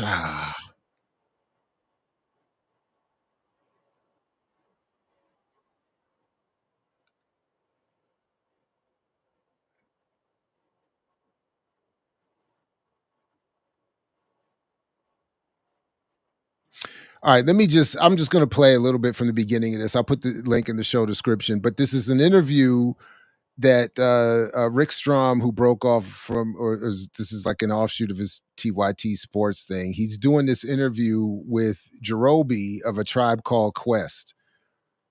And this is from 4 days ago. And they're talking about Michael Rappaport exposed by A Tribe Called Quest. And I will, if it's not there already, I will definitely put in the link. When I reviewed the documentary, well, I'll come back to that. But this is Jerobi from A Tribe Called Quest, okay? And Won't I do what?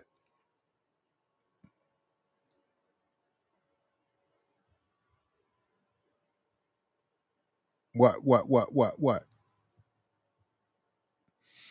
So anyway, and I've had the pleasure because he's tight with my homeboy Head Rock, legendary DC MC.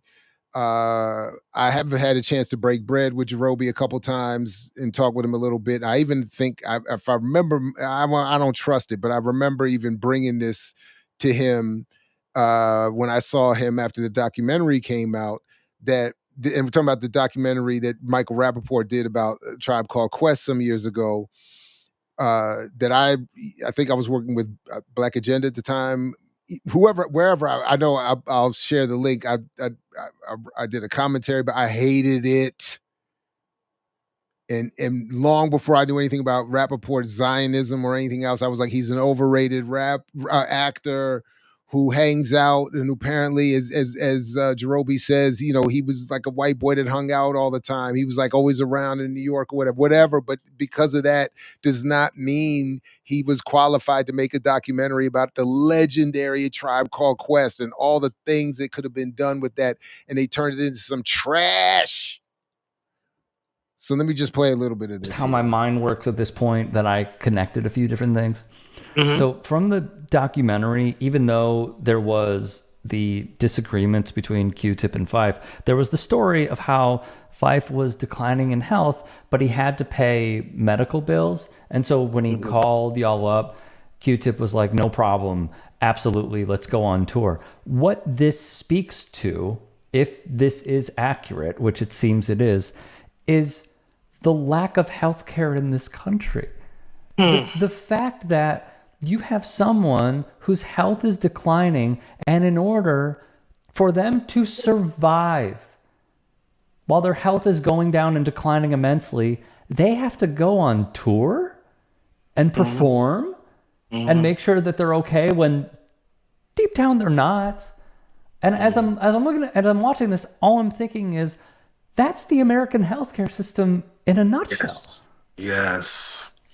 But just quickly, Rappaport was never going to talk about anything like that with a documentary, because the documentary was a silly fanboy nonsense that wanted to promote the drama between the group, the artists themselves and the group, than it did talking about the importance of the group in terms of hip hop history and to culture and politics, whatever. They didn't want to talk about any of that in the documentary. Yes, indeed. And there's no unionizing. Is that the only word I could think of for us to have a structure so we don't have to do that? But that wasn't the part I wanted to. I did have. Dang, man. Let me. We were pissed. That's why we had so much drama around the releasing of that movie and all that stuff. All right, he's talking about that, how much they did not like the film. Group's reaction. We were pissed. That's why we had so much drama around the releasing of that movie and all that stuff. Because Michael Rappaport made that movie for himself. Okay? Tribe fans don't want to hear that bullshit. They want to hear how we looped up this. What record did we use for that? Like, they want to hear that. We're nerds. We want to hear more about the process. Tip only chopped up one track in the movie. That's right. Like one in the movie. Tribe fans don't want that shit. They want to hear how we did this shit, the processes and stuff. Rappaport is a bum. I do encourage you all to check out that whole interview, because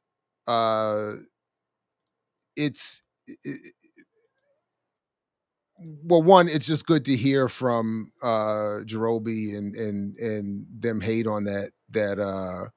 No, I did not put the link in there already, but the I do have it here though. I will put the link in the show description, because I do want to. Oh man, I forgot to do something. I'm gonna have to double back here real quick. Hold on, everybody. My bad. Tag. I missed my notes. Be missing my notes and stuff. I do have to double back to the Freddie Gray thing in a second here, but just this is, I'll put the link to this. This is what I wrote. Beaten Rhymes and Strife, the Instinctive Travels of a Tribe Called Colonized. And I was just, pointing out that this documentary that Rappaport did back in 2011, wow, was an atrocious monstrosity that would only be, I'll just read the first paragraph. A documentary film about the legendary rap group A Tribe Called Quest should be a very big deal. A film about them should be as wide-ranging as the collective of talent, and the film should be as powerful as the time and culture that produced them. Most importantly, it should educate and inspire its audience as did the group themselves. Instead, it's just another film that mirrors so much of what remains wrong in general. The story of truly dope Black people produced by a far less dope white one, and of course now owned by Sony, whose music wing currently assures that nothing like A Tribe Called Quest ever again even approaches a radio broadcast or video screen. Beats, Rhymes, and Life, The Travels of A Tribe Called Quest is a film for its times, capturing the low end of a theory that has been so ravaged by marauders at midnight that its rhymes are beaten and stripped of their content, like, as you know how no doubt have guessed, a wallet left in El Segundo.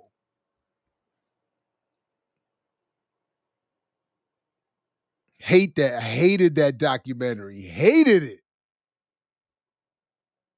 And so to see them talking about, I was like, I told you that thing was trash. Anyway, salute to A Tribe. Rest in power to Fife. Peace to Jerobi. Salute even to Rick Strom for doing that interview. And forever middle fingers to Michael Rappaport. Just persistent middle fingers to Damn. I did want to show you, speaking of stuff that I've written.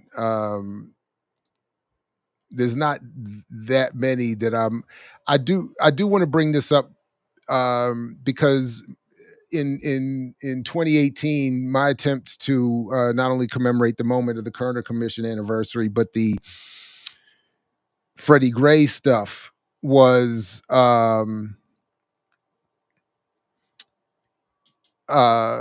overlapped a little bit with what we were talking about with Barron there. And by the way, this is also a write-up that ends up describing the project that I would accuse some former colleagues of plagiarizing and turning into a grant. And if folks are interested in that full story, please do sign up either as a patron or a member and check out that story, because it is painful and it pisses me off to this day. But in writing about the Kerner Commission, and part of what the Kerner Commission was talking about, of course, was uprisings and the police brutality that causes them, and then in this case, the media environment that does or does not cover these issues well, and the impact that poor coverage has.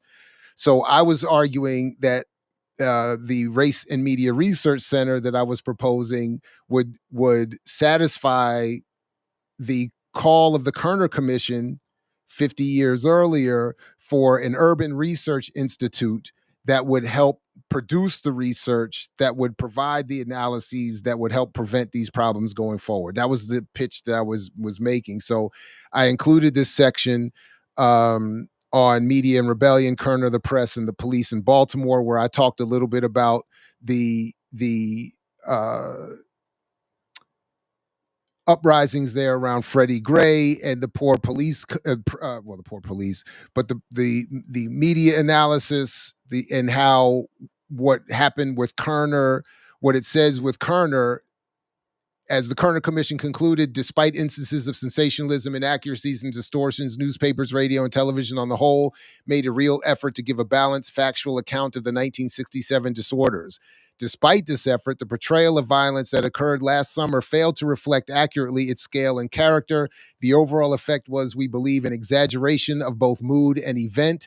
Ultimately, most important, we believe that the media have thus far failed to report adequately on the causes and consequences of civil disorders and the underlying problems of race relations. It feels like, more or less, give or take some of the discussion of balanced accounts, that this is exactly what I was saying happened in 2015 with the case around with the uprising around Freddie Gray and its reporting. So I was just again very happy to read Barron's book, because I had attempted here to look at some of what these claims were, where they were coming from. And long story short, much like she found with even more evidence, there was no evidence. And I did mention, I did remember to mention the claims of the white supremacists and the BGF. That was, the Baltimore Sun reported the Purge claim April 27, 2015, the day of Freddie Gray's funeral, which, along with later dismissed claims of the Black guerrilla family plans to attack police officers, and even a report that students in local schools are being held in an assembly formation due to threats against them by unknown white supremacists, all led both to increased levels of intensity, which could predictably escalate, and, as was the case, provide the police and media with necessary narrative shift from police brutality to condemnation of violent protests. I'm not going to front, but I had that right on. I can't, I mean, I'll be self-critical when it warrants, but I was right about that. God damn it. And I don't think Barron includes this part in her book. The part about the white supremacists and then they turned it in. So I'll include the link in the show description if folks want to follow up with that as well. But to wrap up, I do want to, on a, it's not good in terms of the news and the details, but on a relatively good note with what, I mean, it is relative because the content is not, but this is the best. When we did the interview, I got to listen. So I got a call. I got contacted, I don't know, a week ago from the author, this journalist, Stephanie Gadlin. And I will to be perfectly blunt and honest, it started off like many over the years have, where a journalist, some even with the black press, although this was before my book came out, when I used to get interviews in the black press about this. Not since the book has come out. This would be the first one. I think, is this the first one? Because back in the day, I used to get invited to radio panels, even to be the fall guy for some black bourgeoisie, whatever. So it didn't always go well for me. But I used to get invited. I was, not a lot, but, often enough. The book comes out, never again. I really don't think so. I'd have to double check that. But so Stephanie, we contacts me and we start this, and she calls me, we get on the phone, does professional, may have record, of course, everything is great. She's very friendly. She's very well informed. That part was abnormal. She was abnormally well informed. She really had done her homework. But it started off more or less in the same way, with it's very friendly. We have a very good conversation. Not started off, the whole thing is like that. We have a very good conversation, have even some fun, joking, tell it, whatever, kikiing a little, as they say, whatever. But historically, what would happen is, and I wrote about this in the book, the interview shows up in print like, if at all, it's some distorted madness. And never, and repeatedly, I would follow up with the journalist saying, yo, like, what happened? Like, we had this very, really good conversation. None of it appears accurately in your story. So when this hit my email inbox, I was like, oh, here we go. And then when I read it, I said, yo, Stephanie, certainly relative to the commercial black press, the Chicago Crusader, the legendary, I said, wow. So debunking the $1 trillion myth, black spending is not black wealth. Whoa. Median weekly earnings by race and ethnicity, Hispanic and black people down here, Asians killing it.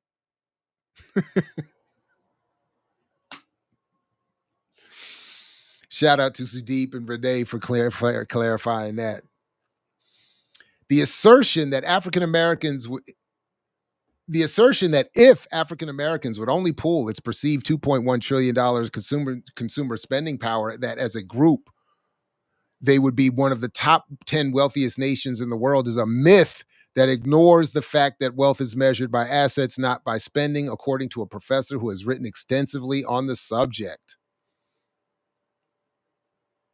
Again, the link is already in the show description. You can read this more carefully at your leisure if you like. According to the Federal Reserve's 2022 survey of consumer finances, the median white household wealth is $285,000, yet the median household wealth for black families is only $44,900. High spending with low wealth building assets, homes, businesses, manufacturing, etc., actually points to economic vulnerability. The origin of the myth of buying power, that is often traced back to corporate marketing reports released by Nielsen and others that sought to highlight black consumers as lucrative, untapped market, not that African Americans were extremely wealthy. I just want to highlight again that it's specifically usually the Selig Center, and then Nielsen references the Selig Center, and then McKinsey has jumped in there. But the point is that just to add, not that this isn't even criticism, but just to add a little bit on here, that rarely does anyone ask about the origin and how it so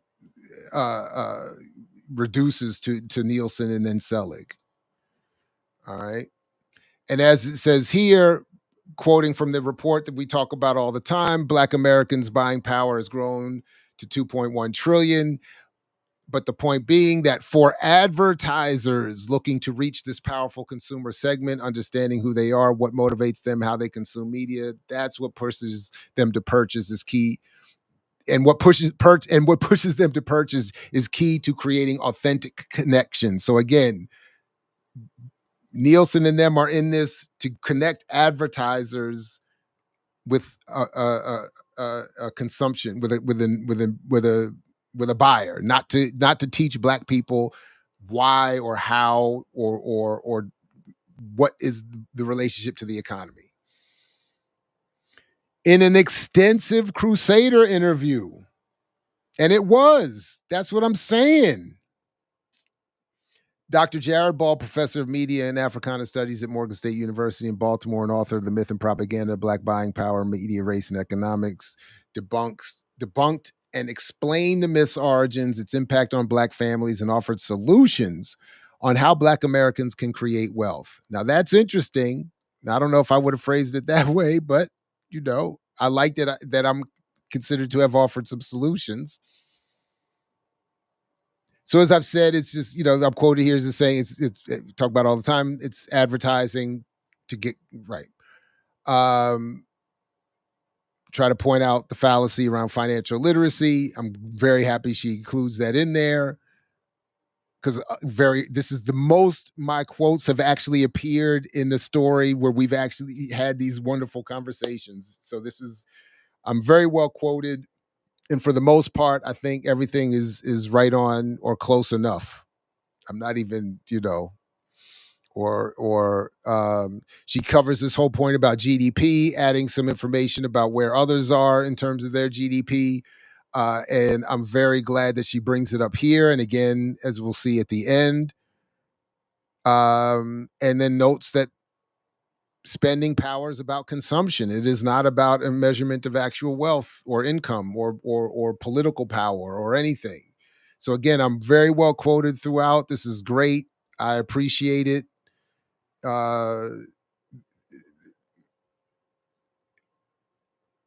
She includes my answers around propaganda and the ideological incentive to defend the narrative. I mean, this was Ball said, noting that I will say that 100% of the public I was talking about the criticism I've gotten that has come from people who have not read the book. Ball said, noting that everyone from hip hop artists, Willie D, to Black Wall Street advocates, Killer Mike, to Black entrepreneurs, BoyceWatkins, and social media influencers, who was I thinking of there? I don't know. Attacked him. Usually they respond anyway. So I'm glad I appreciated she put that in there. I really like this point here too, because she did something that we talked about that she was already onto, that I was already onto separate. Like we're already, the point that I've talked about before, that E. Franklin Frazier got a lot of the same criticism from the Black bourgeoisie and defenders of Black capitalism that I got. I'm not equating my work again to his. I am simply saying that because we make similar arguments, and that my argument is a sort of child of his argument, that we get a lot of the same kind of responses. Frazier argued that the Black bourgeoisie had become trapped in a world of make-believe, status consumerism, and imitation of white values rather than working towards substantive racial uplift. While chasing the so-called American dream, African-American thought leaders Oh, I didn't even catch that initially, and am not ready. That's messed up. I don't have that drop here. I don't have that drop here anymore. Oh my goodness, son. Son, you have failed. The culture's top thought leaders had inadvertently failed to bring the masses of Black people who remain trapped in low-wage jobs or poverty toward the ladder of success. We both point out that the Black press, among other institutions, played a role in producing these mythologies, mimicking a white society. The Black press pandered to the Black bourgeoisie's fantasies about economic strength. My goodness, is that still an issue? Downplaying the harsh realities of racism, crime, violence, economic exploitation, and have contributed to the world of make-believe. Frazier talked about how his book was denounced in the pages of the Black press and bookstores refused to carry it. That his book created a shock of self-revelation and intense anger, where he was accused of defaming the Negro and being a traitor. He was at least never called a raccoon as I was. I don't know if he was ever called in public a raccoon like I was. But the point being that it's the Black bourgeoisie's defense.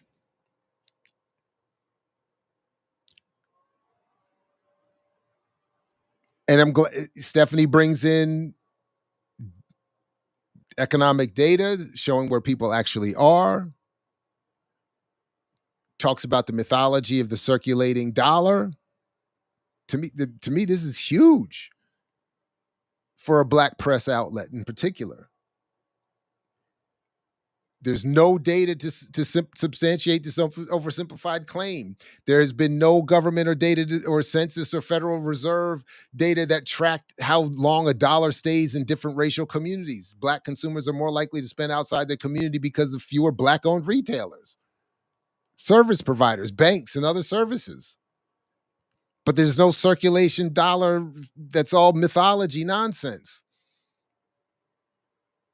She talks about the value of a reparations project targeting land, as I understand, talks about she talks at least about how the reparations project talks about it, the lost land and wealth associated with that lost land suffered by Black people in this country, which is more accurate than telling them, as I point out in my work, that Black people should buy land instead of rims and we'd be rich. And I love how we come back to this point. As the world celebrated the election of Barack Obama as the 44th U.S. president and the first of African heritage in 2008, Black Americans were experiencing the greatest transfer of wealth and financial loss during the subprime mortgage crisis. Between 2007 and 2010 alone, Black Americans lost over half of their wealth, a collapse engineered by predatory lending and systemic racism. And yet, according to the U.S. Treasury Department, TARP and Troubled Asset Relief Program injected $700 billion into the economy, with 182 going to AIG for insurance, 45 going to Citigroup, 45 going to Bank of America, 25 to JP Morgan of who, and 25 to Wells Fargo.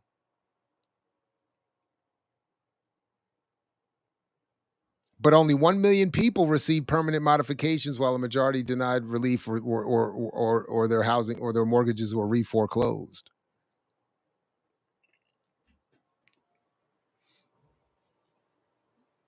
She does point to this argument made by Brookings and other more conservative outlets that if we would stop the racism, it creates wealth for everybody. But now this is, I don't know. I'm glad I'm not being quoted here, because I don't think I would have said it quite this way. But when she says here that, according to me, that their solutions include, that my solutions include acquiring assets, creating and owning manufacturing and distribution companies, and re-examining the meaning of political power. I don't think that that's what I would have. This might be the only part of this article I would have some, it's so good otherwise. I'm not gonna make a fuss about it, obviously, but I don't think I would have said it quite this way. I liked it. What I love though is that she I have never seen this happen, where any of my discussions of of independent voting or different approaches to economics, she includes my points about redistributing wealth. Like, I don't remember the Black press ever including this. The commercial Black press. I'm not talking about Black outlets, just to distinguish. She talks about the Diedrich Muhammad point that I reference all the time about the amount of Black businesses being created not having anything to do with creating wealth.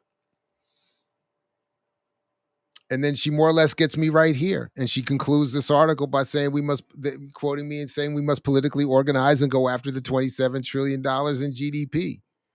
Boom. So salute the whole, I mean,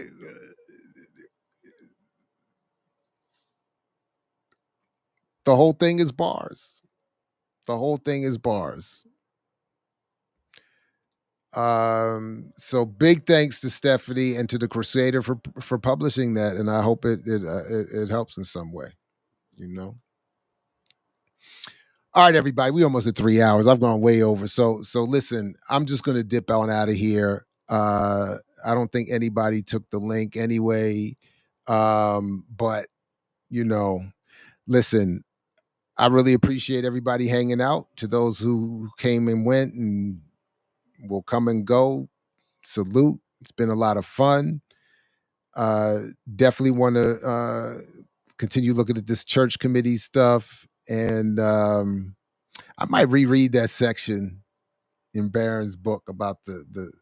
I don't know why. I don't know why I'm so, because I just paid zero attention, or not zero. I paid very little attention, I think, to the trials, and I would not have caught some of that stuff. And she does point out, by the way, I think I mentioned this on the remix the other day, that she does point out that as Mosby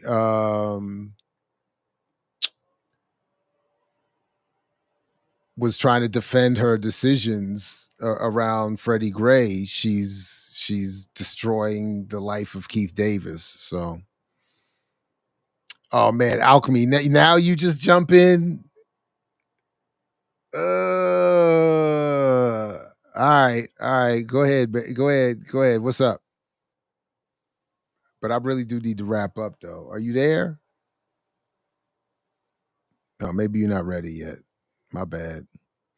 But I would like to just wrap up if you don't mind, though.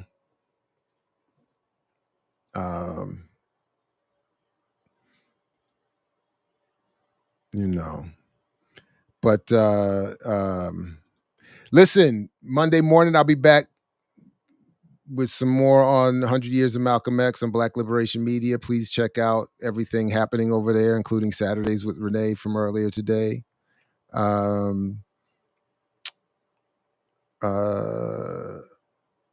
think that's it. Please do. Yeah, I think that's it. Yeah. Look, I appreciate you all. This was fun. Alchemy, can we catch you next time? I hope you don't mind if we catch you next time. And I'm telling you, yeah, wait till that's gonna be my next attempt at being controversial. Hold on, let me get the thing ready so I can just get out of here. I'm gonna say this one more time and get out of here before I don't want to be present for the beef it causes. But I do. We halfway through season 2. Politically,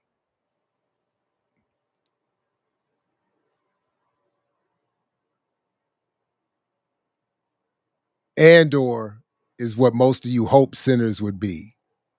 Peace, only if you're willing to fight for it, like Fred Hampton used to say. Catch you next time right here at. And what do you sacrifice? Calm,